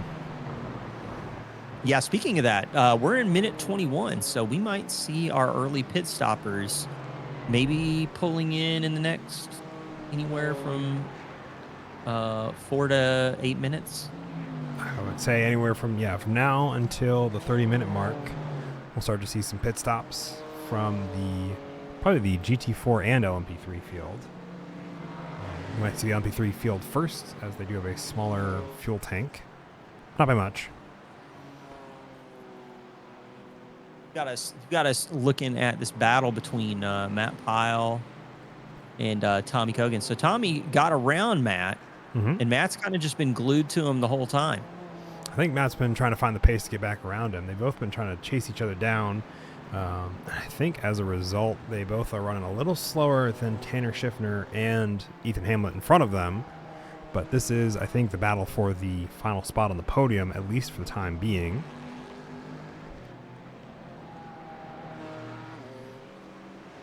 Yeah, so the race is going to be calming down quite a bit now as the field has really started to stretch out. a lot. But that said, we've got a little bit of time before we get our first round of scheduled pit stops. Oh, no. Is that... Christopher Blue again? Yeah. Curious what happened here. Let's follow along, see what happened. Driving alongside Tyler Roberts, Gab Chavez in the background of that shot, and he is going in, goes deep, slides it. Oh, and he's fine. Oh, all right. Yeah, he's fine. All right. I mean that's good at least. Good. So just cold GT4 tires doing what cold GT4 tires do. Colin Johnson allowing both of them through. Daigo Alves and the LMP3 of Scott Fleming. And giving a little bit of time back, probably for a overtake on Radion. Though Daigo Alves also has to, I think, bleed off a slowdown there. And Nick Alvarado has to figure out how the heck to get around all these cars. Daigo in the background. And Tiago? Nope, it was just Daigo. Alves getting himself self-spun by the looks of it. Just take a quick... So he is actually on corner exit of Radion. Or not Radion, No. Excuse me. That is Rivage. Yes, Rivage. And I think he just overcooked it going in. No, sorry, you were correct. He did get turned by Gian Cardoso. That was a heaping dose of netcode right there, because I'm pretty sure we could have marched a marching band between those two cars when the spin was induced. I would have to say, let's see if we can, if I kick it off once more and put it in that rear corner. We'll see what we see here. And oh no, there was a touch. Yeah. Just a small touch, but it was enough. Yep. Just enough. All right. That's unfortunate, but at the same time too, I think Tiago managed to keep it out of the wall, so his race is not over. No. By any stretch. That said, looking at the data, the next closest fight that we can probably key in on. Oh, you're pulled up Chris Turner and Gian Cardoso. Yeah, they are within a half second of each other. And as we see on the intervals on the timing tower, it is the only one that drops into the orange when Chris is on trying to get around Gian Cardoso, make up that time here. Thomas D'Arcangelo going to be stopping up at least Gian Cardoso going into this. He's going to go out on the outside, cut wide. And that is almost going to cause a bit of an accident here. Chris Turner definitely going to have to figure out how to get around both of them. Mark Coyne in the background, playing it safe. Chris Turner engaging in some bump drafting, it looks like. A little scary there. Backs off to allow Gian Cardoso to go through the corner without dying. But giving him a little bit of an overspeed as he's getting ready to go into corner entry there. So that is some crazy stuff. And we do have another pit stop coming on for this time Henry Garcia. It looks like he is pulling in.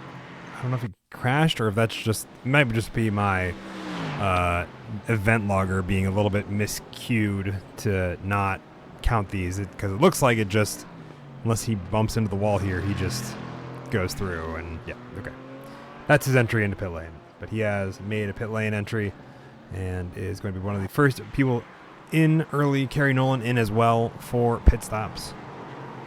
So we'll see how long they're on their respective pit lane time. Just as an idea, pit lane theoretically is about a minute long in travel time alone. Yeah, it is. It's a pretty long one. Christopher Blue, yeah, like you said, about a minute. Watching right now the pit lane times as we are focused in on this nice battle between Chris Turner and Gian Cardoso. Oh, Jack Wilkins and Jaden Ledbetter both in. Both are in. Jaden Ledbetter labeled as crashed because again my event logger is a little miscued. Yeah. Scott Fleming also in. Nick Alvarado in. The LMP3s are all diving into pit lane, it looks like, for their things. Mark Coyne, Vincent LaRue also both staying out, though. I wonder if Vincent's going to try to pull the one-stop strat. The one-stop strat is going to be a lot harder since we hit it with a 5% fuel reduction, but it is still possible. It is still possible. And I think, and I'm going to go out on a limb here. You tell me what you think, man. I think Spa is a perfect track to try the fuel save strat because you have a significant amount of this track that is downhill. Yes. You have a good portion of it that is downhill. You have plenty of opportunities to fuel save. Vincent LaRue is somebody I know who actively engages in fuel saving for the fun of it. And I'm reminded of Long Beach, I believe it was last season or 2 seasons ago, where Vincent pulled off a rather intense one-stop strategy, only flawed by a GT4 impeding his race. Otherwise, he would have had a very good win at Long Beach there. And I'm curious to see if he's going for that strategy again here. We are just shy, 7 minutes shy of the midway point, as this battle between him and Mark Coyne rages on. Mark Coyne trying to enjoy some of the time in the podium spots.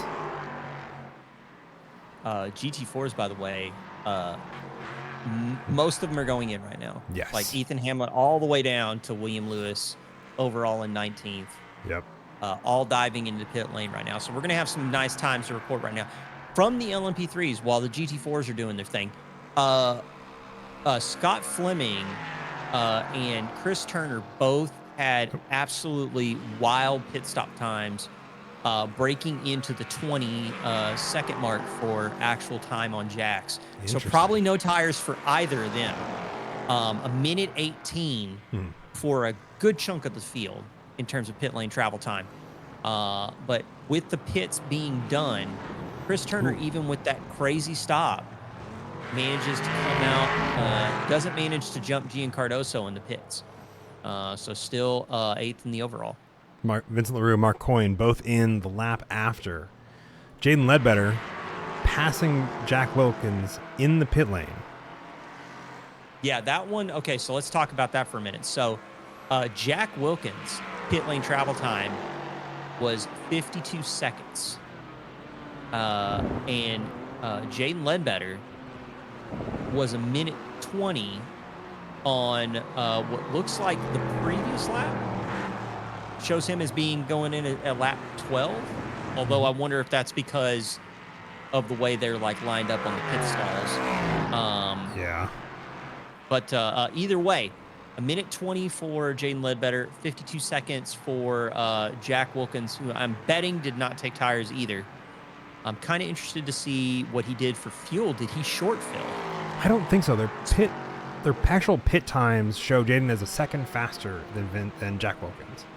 So the whole lane time? Maybe it's just my overlay is lying to me then. Yeah, maybe the pit lane time is correct from what you've been saying. Their actual pit time where they're stopped in their pit box, it labels Jaden as 22 seconds and 23 seconds for Jack Wilkins. So I'm curious if Jaden got the jump in pit lane from a result of that. And I'm wondering if the Jack Wilkins pit time is just not labeled correctly.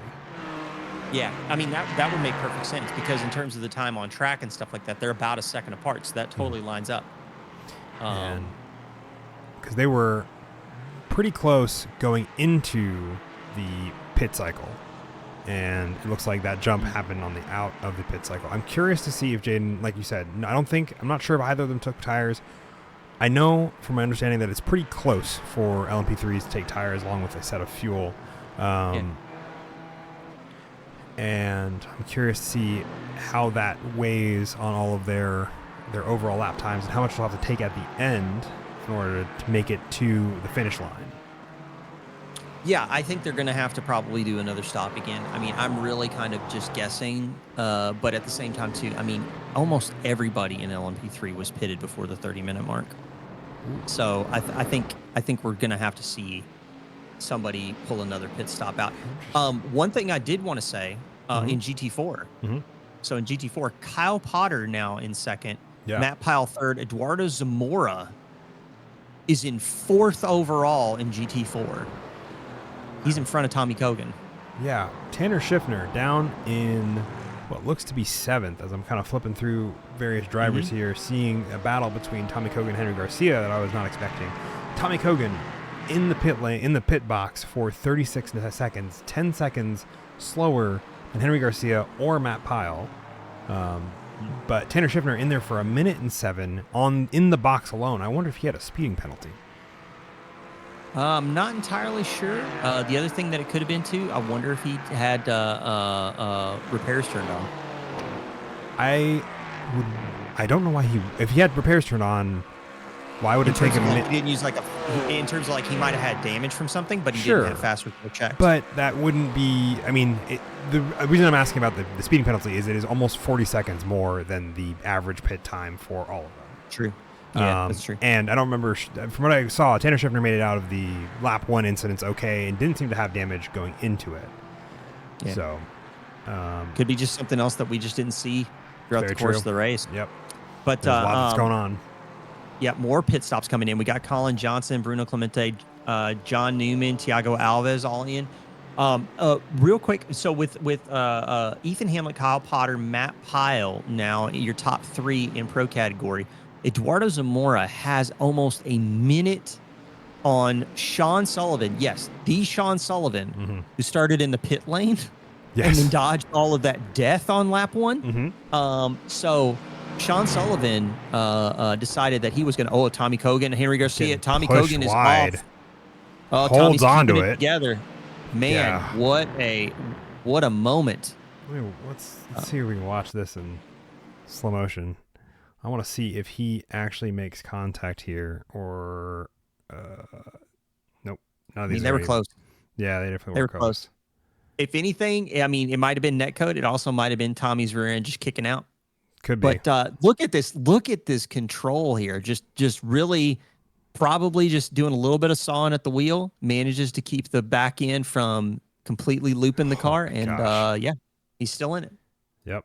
Still in it. Austin Green, who had his race absolutely destroyed in the heat, finds himself in what is that, 5th overall?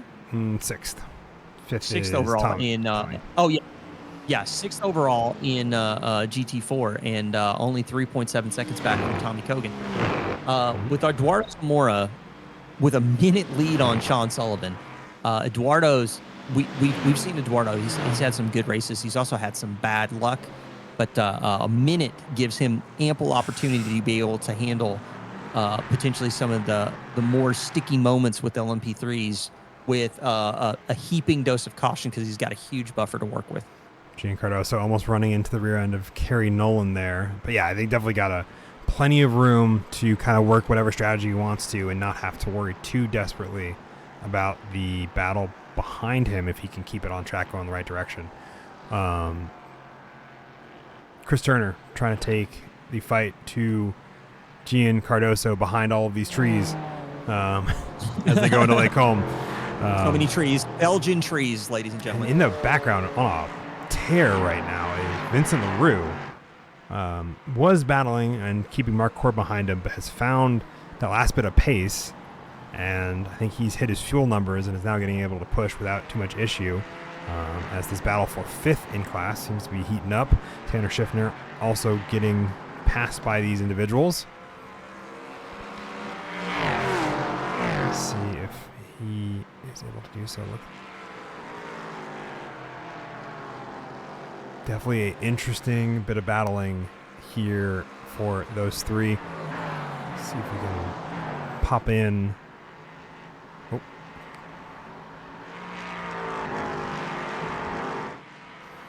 Just taking a moment to look at more of the data as we are watching these fights, man. The pit stops were just crazy, man. Like in terms of pit times, pretty much all over the board. But we do have a significant number of the GT4 runners that probably did not take tires. I would have to wager a guess because we're talking about times that are almost in the 20-second mark. And that's also true for some of the LMP3 runners as well. So it's going to be very interesting to see how these drivers are going to hang on to the tires as they're going through their second scheduled stint here in this race as we get close to the 37-minute mark. So we're just over halfway. And we're getting back into it. Chris Turner getting disposed by Vincent LaRue amongst all that. And the battle hop on with Chris Turner as he's trying to keep up with Vincent LaRue. Had a really great exit out of the bus stop to pass him for 6th. Both of them trying to chase down Gian Cardoso. And this battle, however, allows Gian Cardoso to kind of get the run of his own. Chris Turner has the draft here going through Radiant. See if he is able to keep the power down and get around him. I'm not sure. I wonder if Vincent's running less downforce. 'Cause that looks like he's not really getting much out of the draft there for Chris Turner. It does look like he is closing in on GN pretty quick down the straightaways. So I think Vincent's got to be running a more low downforce package, like you were saying. One thing I did want to say, that since you moved into the seat with Chris Turner in this battle, is we're getting to see on display the dynamic lighting model that they've added into iRacing. And now that we don't have clouds overhead or rain happening, it really does show how this can be a pretty engine, even on something dated like DirectX 11. Yeah, I definitely think the lighting update in general is very cool. I unfortunately don't think that the lighting model works really well with rain. Oh, Austin Green. Oh, Austin. Vincent LaRue making the bold inside moves as he tries to get around Austin Green. And speaking of people getting around other individuals, Scott Fleming getting passed by Nick Alvarado for third. Curious to see. I'm gonna hop back real quick and watch the actual pass because I want to see how this happened and if it was a huge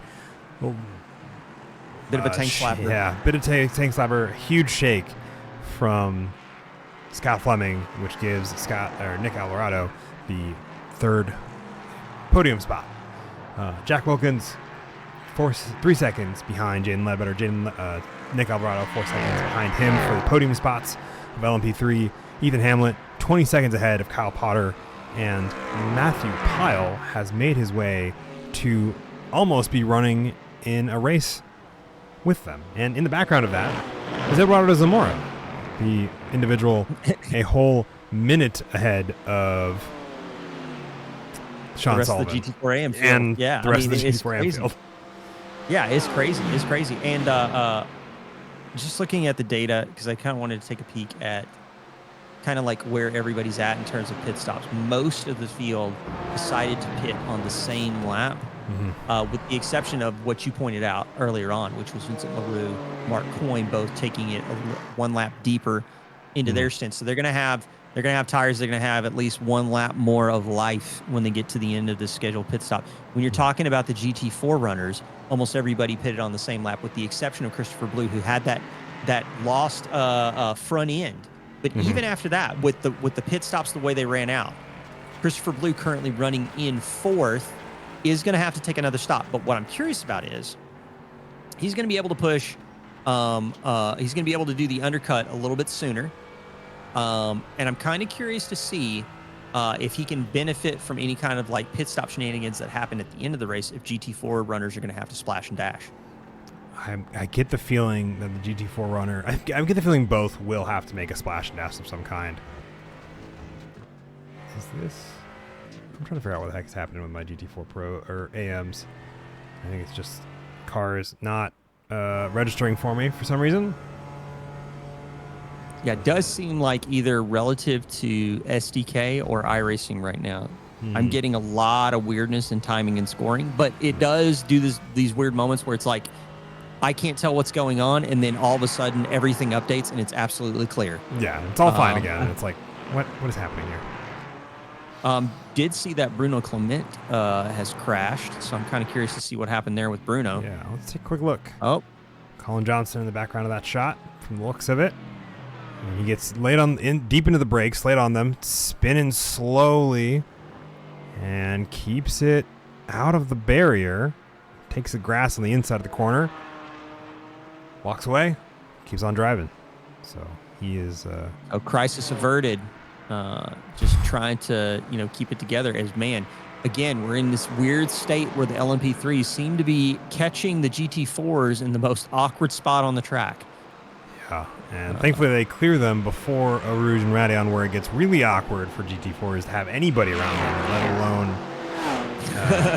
laps traffic and lapping traffic. Mark Coyne chasing down Gab Chavez for P8 there in the front of that shot. The battle for P2 in GTP CTP? GT4 Pro. I've run off with words. Words are not a thing I can do anymore. Are still going on between Matt Pyle and Kyle Potter. Matt Pyle and Kyle Potter. I said those names right. I'm not second guessing everything that comes out of my mouth. And that is, I think this is still one of the closer battles on track. The other one I see in my relative is the three-way battle between Vincent LaRue, who has gotten around Gian Cardoso, and Chris Turner in the background of this shot. Vincent LaRue about a second ahead of Gian Cardoso at this point, who's about almost a second ahead of Chris Turner. And Vincent LaRue's had a pretty good drive back from his spin early on and able to work his way back up to the field. He's currently in fifth. I'm curious if he's going to do a fuel save strat that nets him. He's getting caught up trying to not crash into GT4s. Now we'll bring Gian Cardoso back into the 1 second relative. And that is race leader in GT4 Pro, Ethan Hamlet, that is now getting intermingled with GT4 traffic. Was that Chris Turner that just pulled into the box? Yeah, Chris Turner pulling in early. Well, it is. We are at the not quite at the 45-minute mark. So we are at where I would say, based on where people started the race, and they made it's about 25, 28 minutes. From here, you could probably make it to the end, but it is doing the undercut to make sure that you have enough fuel for the end is going to be the thing that might be a problem. Jaden Ledbetter going off track, giving Jack Wilkins the start of the race. Lake Holm, he gets loose on the outside, bounces ever so gently off the tire barrier, gets going again, but not before ceding the overall lead. And P2, Jake Colorado, Colin Johnson, almost getting loose there, trying to avoid traffic amongst all of that. Yeah, so again, the technical nature, man, of Spa really catching people out. It is really, I mean, it's a tough track in, these kind of like shorter sprint conditions like we've got. Imagine this stuff if you were doing multi-class racing for 24 hours around this thing. I think that's probably why they don't.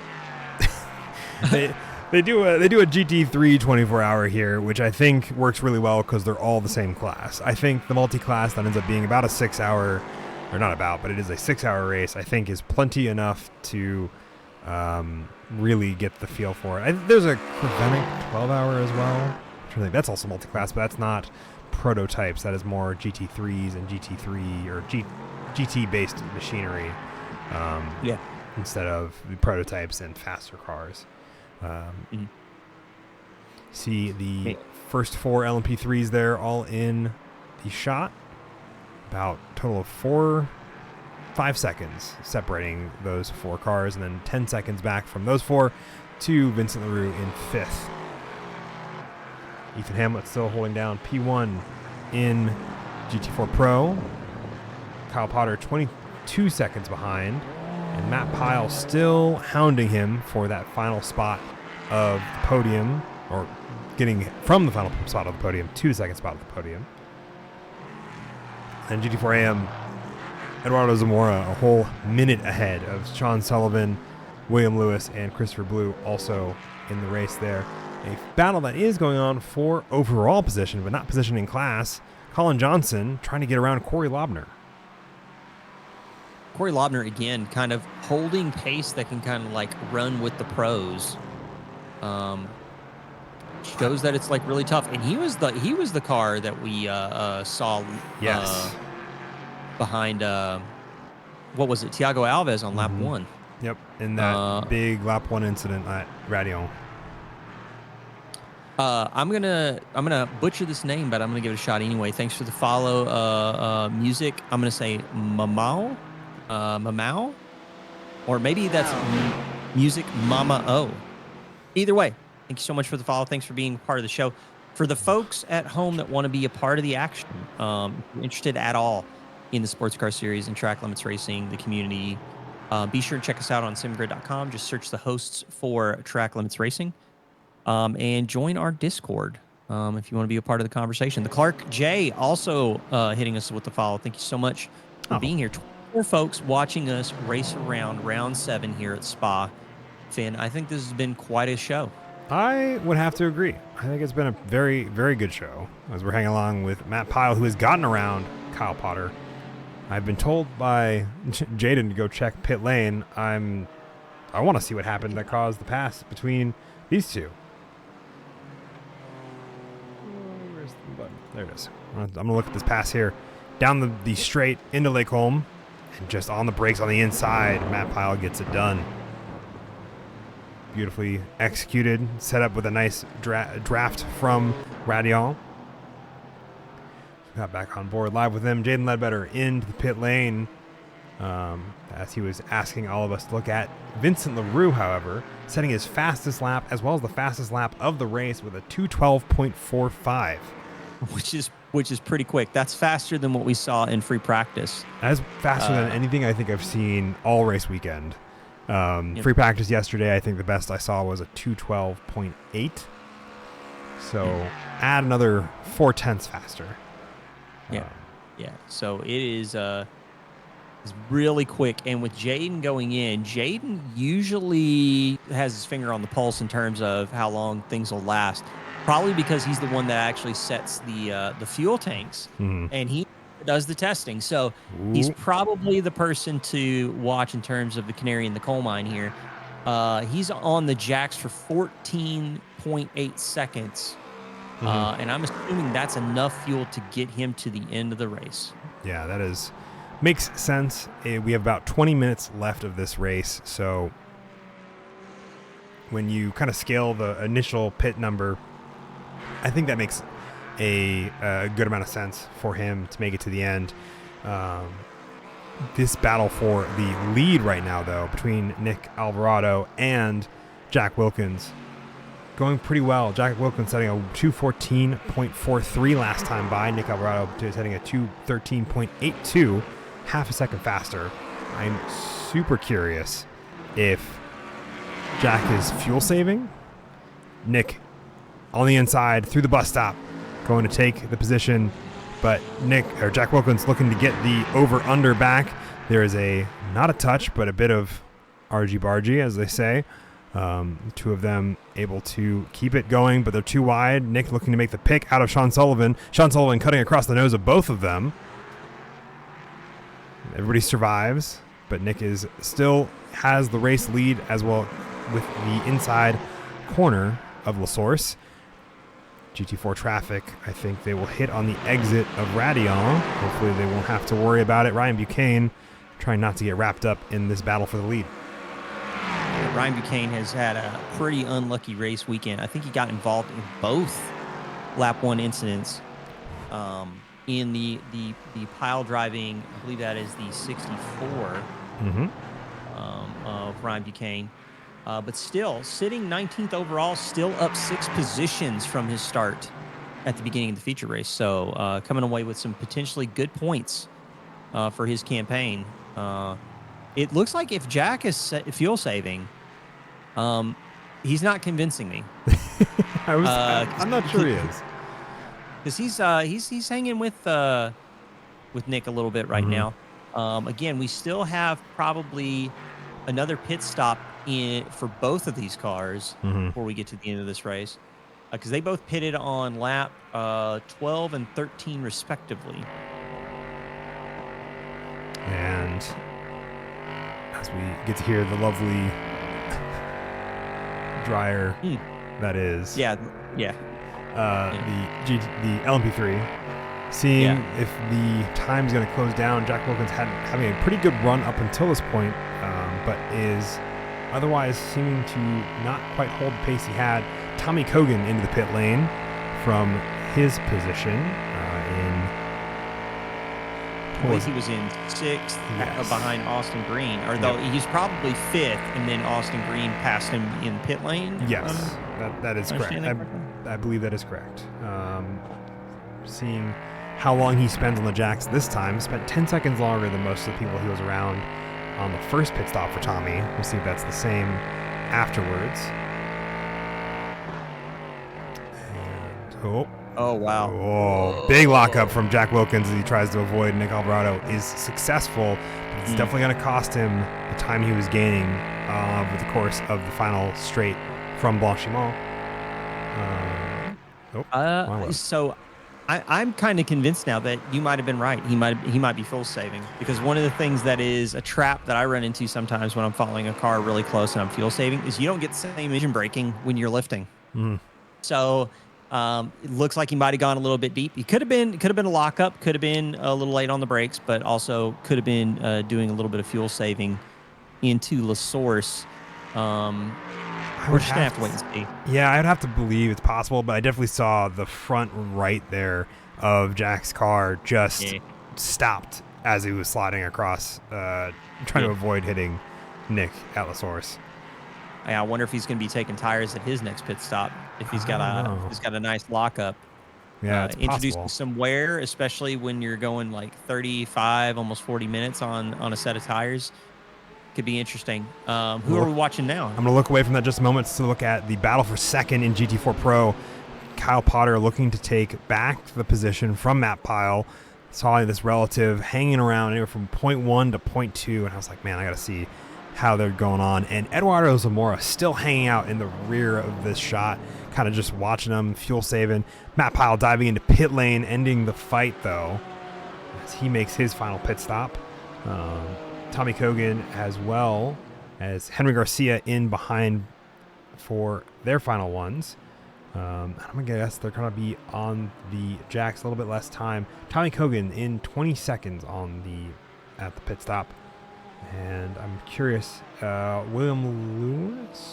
Nolan, also one of the early boxers, along with Colin Johnson, Corey Lobner. Nick Alvarado has also dove into the pits, ceding the lead back to Jack Wilkins. Tanner Schiffner coming out of pit lane there. One of the many drivers who have taken their second pit stop as we get through to more of them.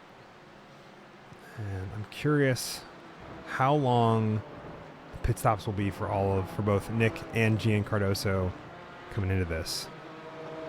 And Eduardo Zamora just kind of keeping up with Kyle Potter. Definitely going to get some great points here. About 4th overall in GT4.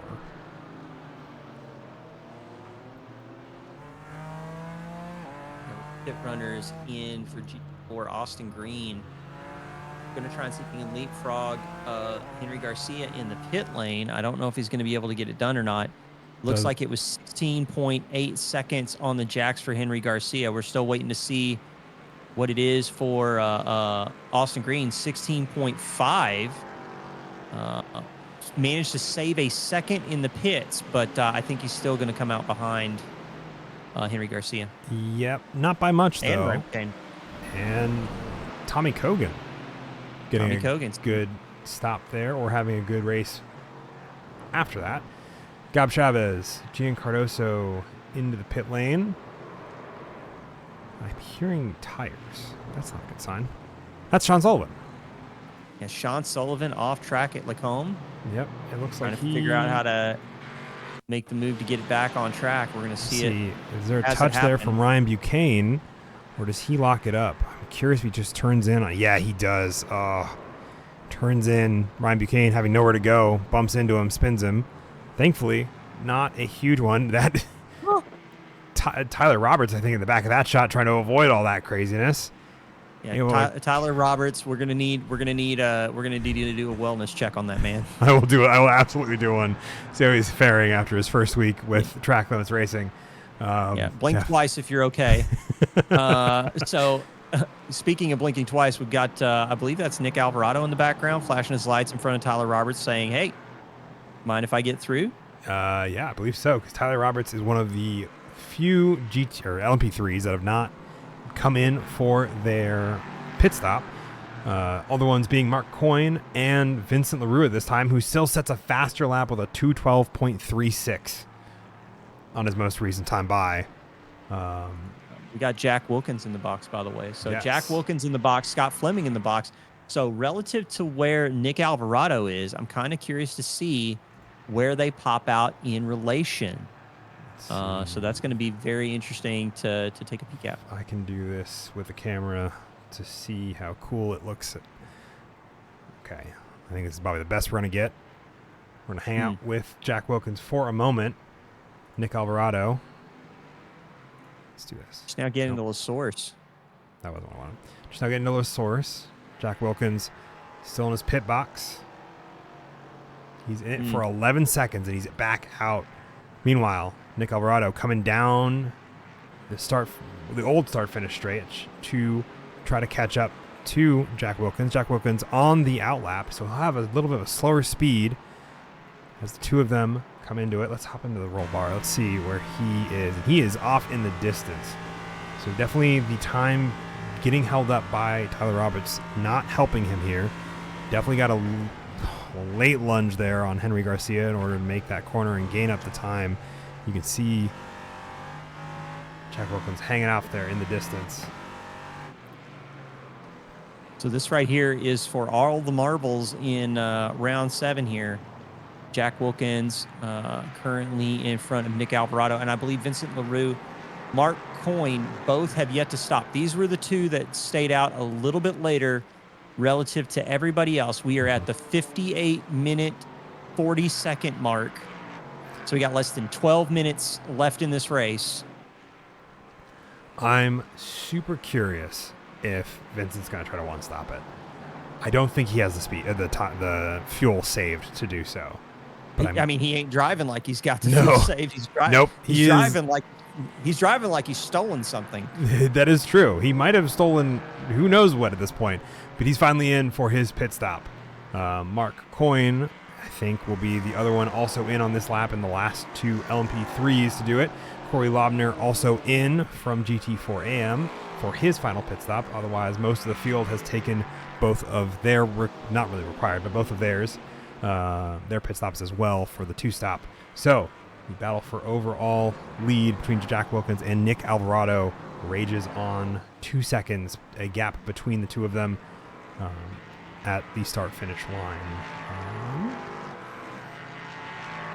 Still waiting to see Vincent and Mark come off the jacks. Here we go. Vincent is just getting to his pit box. To the pit stop. Remember, it is a minute travel time on its own. Yeah. So he will drop out and probably file out right behind Jaden Ledbetter is going to be my guess. Maybe 9 seconds on the jacks. 2 seconds faster than Jack Wilkins, who was the fastest otherwise. And that spits him out right in front of Jaden Ledbetter in P3. And 5 seconds back to Nick Alvarado as this battle rages on for the lead. But it looks like Nick's struggling to kind of keep pace to Jack Wilkins, who has definitely, I think, had some fuel saving done in order to be able to just kind of run off with it, and also only spending 11 seconds on the jacks. The battle between Kyle Potter and Matt Pyle also cooling down. I wonder if lap traffic had something to do with it. It looks like it probably did, with Scott Fleming on the outside there trying to get around Matt Pyle. Very interesting. So Thiago Alves in, I believe, for his last stop in this race. Also, looks like maybe Dave Schneider in as well. Tommy Kogan in as well. Although Tommy Kogan's been in the pit box for almost 3 minutes. Has he? Yeah. Ooh. From my indicator, he has. Yep, and I don't know if that means... Oh, I see a jump to the pits. Yeah, I see a crash. Let's take a look at this. Unfortunate. Oh, no. I think he got wrapped up in gets loose on the outside of Radion. That turbulence from the...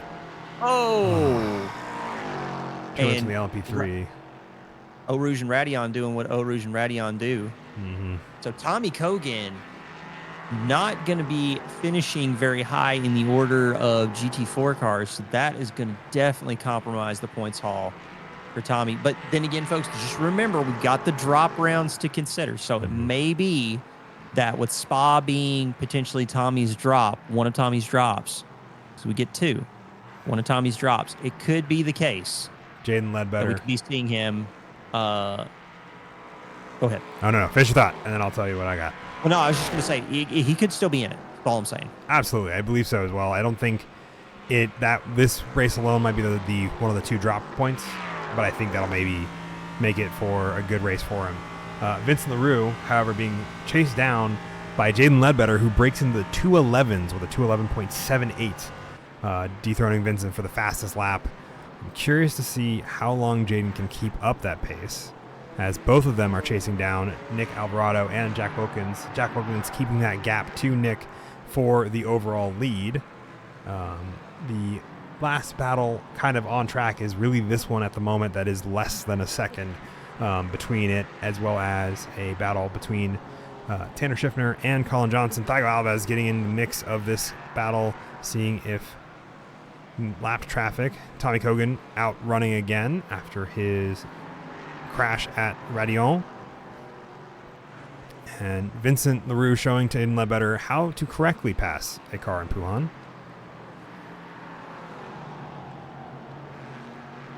That is closest fight on track. Bruno Clemente is coming in for his last stop. Just taking a look at that time, man, a 2-minute 11.7. That is the fastest I've seen anyone lap Spa in an LMP3. Yeah, I think it's one of the faster times as well. I think James really pushing to get back up onto a podium from his spin earlier. And has not had the pace prior, but is looking to set the pace now. Question is, will it be enough to get him back on the podium?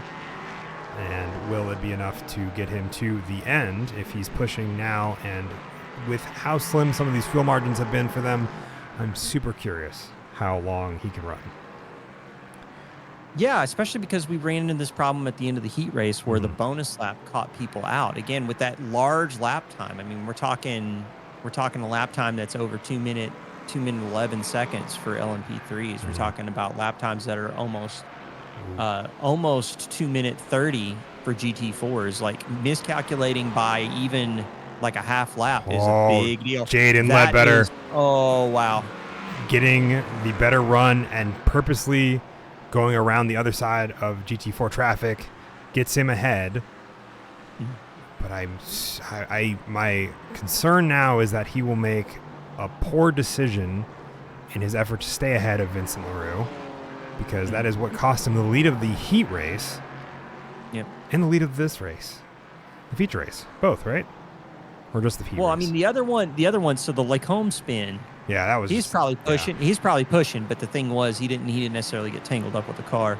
Yeah. That incident with William Lewis, that was just. I think that was just poor placement. But, yeah. That said, so Vincent gonna have to do some work to catch back up to Jaden. But if Jaden's pushing like a madman, Vincent might just need to keep him in touch. That said, with this battle kind of spreading out a little bit, next closest battle I see is either between Eduardo Zamora and Henry Garcia, or if you wanted to take a look at Kyle Potter, who is floating around a second. You commentator's curse has brought that battle. You didn't see anything. Okay. Didn't see anything. Never mind. It wasn't you. No. He ends up taking the bike layout pathway to get back onto the track. Matt Pyle working his way back into second position. Henry Garcia finding himself in third after a rough heat and a rough start to the feature race. Fantastic pace from him to see him back here. Tyler Roberts trying to get around this gaggle of GT4s. Will eventually find his way around safely, probably. Fingers crossed. There you go. I would say he's choosing the safer path, which realistically, I commend him for doing so over going outside on Pouhon. I may rib Jaden for this a little bit because, man, it's not that hard. It's not that hard to wait like 2 seconds. Maybe. So with Kyle Potter being 7/10 back from Henry Garcia, This might be the closest thing we got going right now. Other fights, Ryan Duquesne's within 4/10 of Sean Sullivan. What else do we got going on here? There's a battle now between Gian Cardoso and Gabe Chavez. Yep, and is that the race leader in the background? That is the race leader of GT4 Pro, Ethan Hamlet, narrowly avoiding that craziness. Gabe Chavez has the run down the start-finish stretch, but Gian Cardoso has the inside line. And Gabe Chavez will slide behind. Have to make the pass in another section as we follow these two around. Ooh, Gabe Chavez off in the background. Looked away at the wrong moment, and he is spun around. I think he was able to keep it out of the wall. I believe so, but let's take a quick look. Slow-mo it, just getting on the power too early, and then he locks up the brakes trying to keep it from going into the wall, and is able to keep it from that. Gravel Trap doing what gravel traps are supposed to do. Vincent LaRue also off, trying to chase after Jaden Ledbetter. And I think that is his chances of third coming to a close as he runs off the runoff there right before where is it? Oh. And he's just gonna season the track right before Stavlo. Just gonna drop some dirt clots, just some seasoning. Yeah, so Gian Cardoso currently running 7th. It's going to have a little bit of a breather from Gabe Chavez. Yep. Next closest fights, we got Kyle Potter, Eduardo Zamora, and who is that? Henry Garcia up in the front there. Mm-hmm. So it is still... well, a little bit further back, there is a battle, three-way fight it looks like, going on between Bruno Clemente, Tommy Kogan, Colin Johnson, and Thaiko Alves. Sorry, four-way fight. Yep. Between all of them. Let's see if we ride along with... see how much we can see from the... Thiago's perspective? Yeah, from Thiago's perspective as he's trying to work his way back through this crowd. He's had a bit of a rough feature race tonight. Definitely don't think it started how he wanted it to go, and I don't think it's really gone much better since then.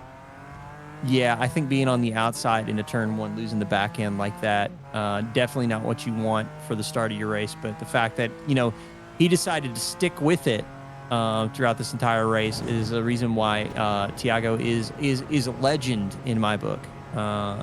Absolutely. So just glad to see him hang on and kick it with us for the rest of round number 7 here at Spa as we are past the 1 minute or the 1 hour, 10-minute mark. So Mr. Jack Wilkins, he is in the lead of this race to the tune of almost 2 seconds as he is going through Paul Friere and lining up the approach for Blanchimont as his race is coming to a close. He's just got to hang on for another 2 turns as he goes into the bus stop. 2 important turns for the LMP3 based on what we've seen earlier. But if he's just careful with it and doesn't get on the power too early, he seems to... and he's able to come home with a win, making this... on debut, a sweep. A sweep. And our 7th different winner for the LMP3 category. Nick Alvarado coming home 2nd. Jaden Ledbetter a 3rd. Vincent LaRue going to be taking home 4th. Sean Sullivan coming home 2nd in GT4 AM. Scott Fleming, Chris Turner as well coming home 5th and 6th in LMP3. Where is Ethan Hamlin amongst all this? Oh, he is just working his way up to Blanchimont.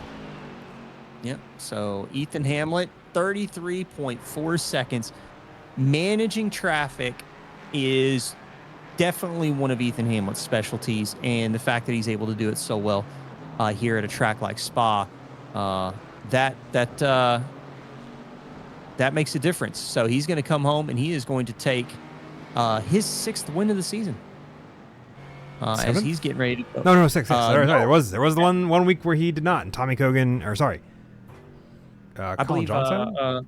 I believe it was Colin Johnson. Yeah, Colin Johnson and Tommy Kogan. I So mean, the thing is that Ethan with a sweep here in the heat and the feature race, I mhm, believe is lock it up I in believe so. GT4 Pro. What is the status for our GT4 AM runners? Our GT4 AM runners, Sean Sullivan is in second, William Lewis in third, Corey Lobner in fourth.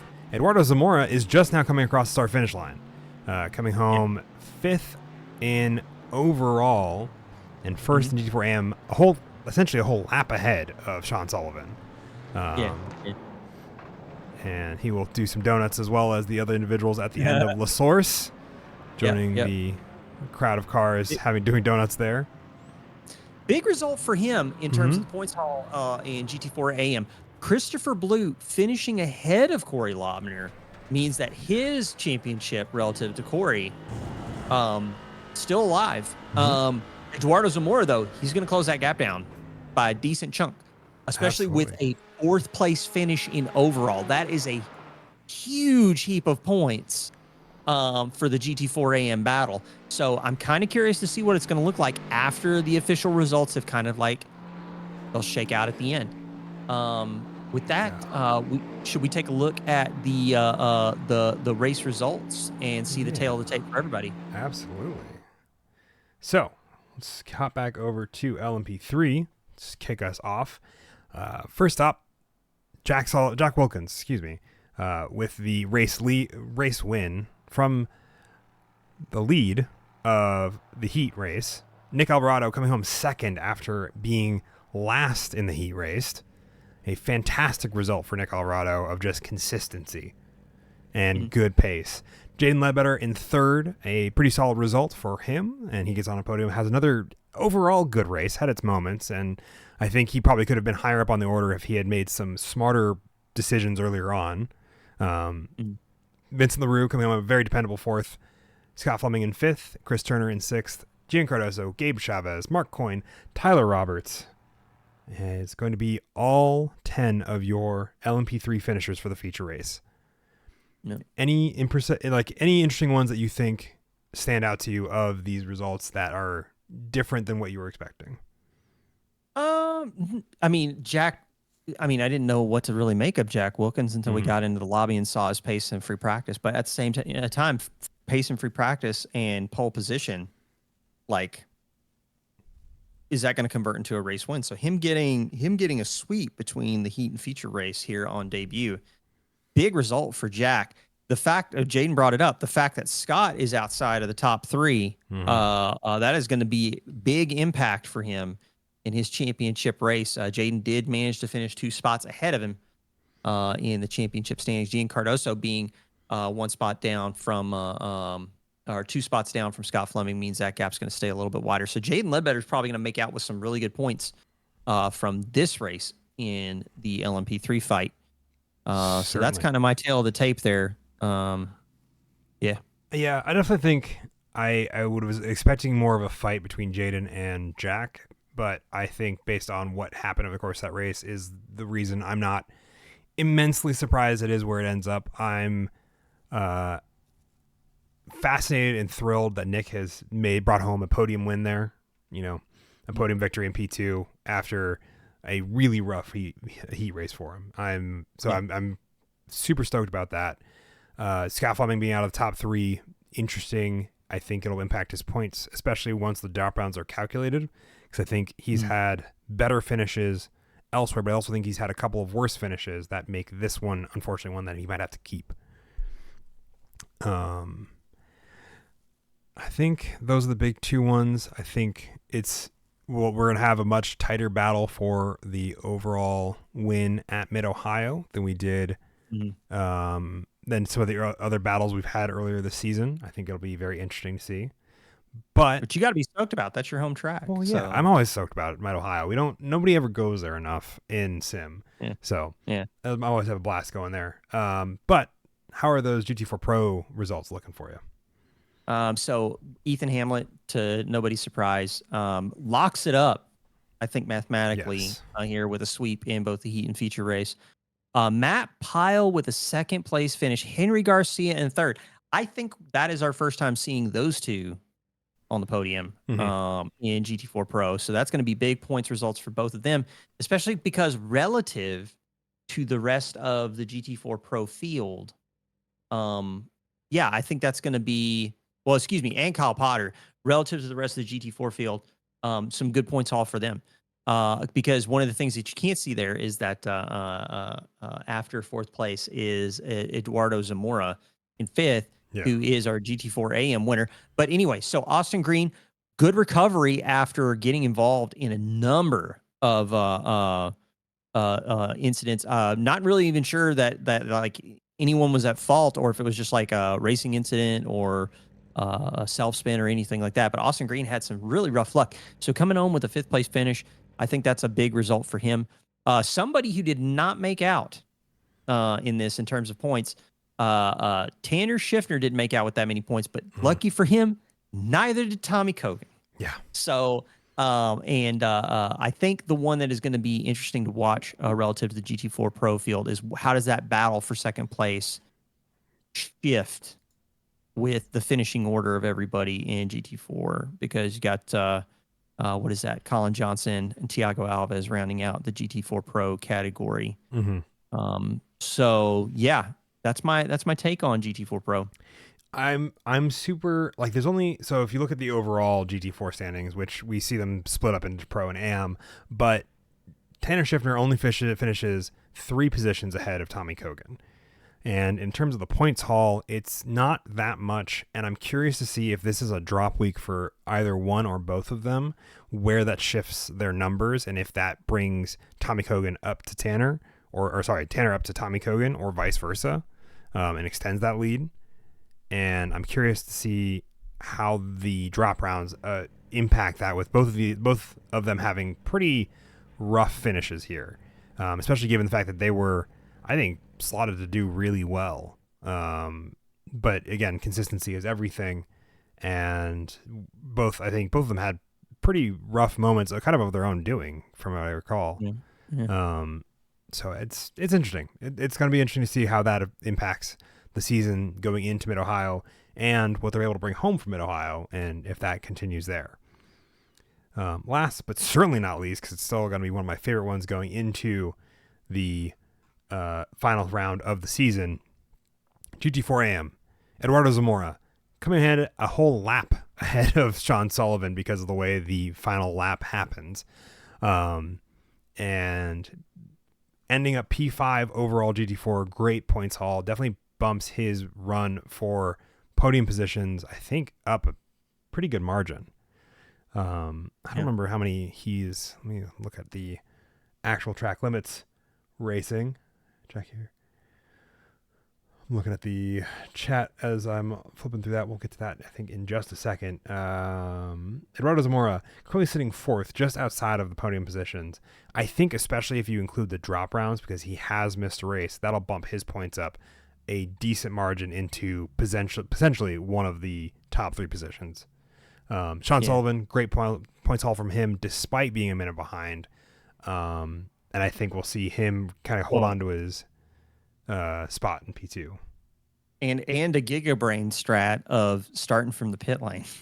Well, I think he made that move, and I think it was a very well-educated move, seeing the smaller incident that happened the first go-around in the heat race. Yeah. And so I think he played it smart, and I definitely am one that errs on the side of caution and knows how those starts can be in Radion, and especially if you know you're going to be in with the drivers that make those decisions or have those moments, you're like, I don't want to be around those.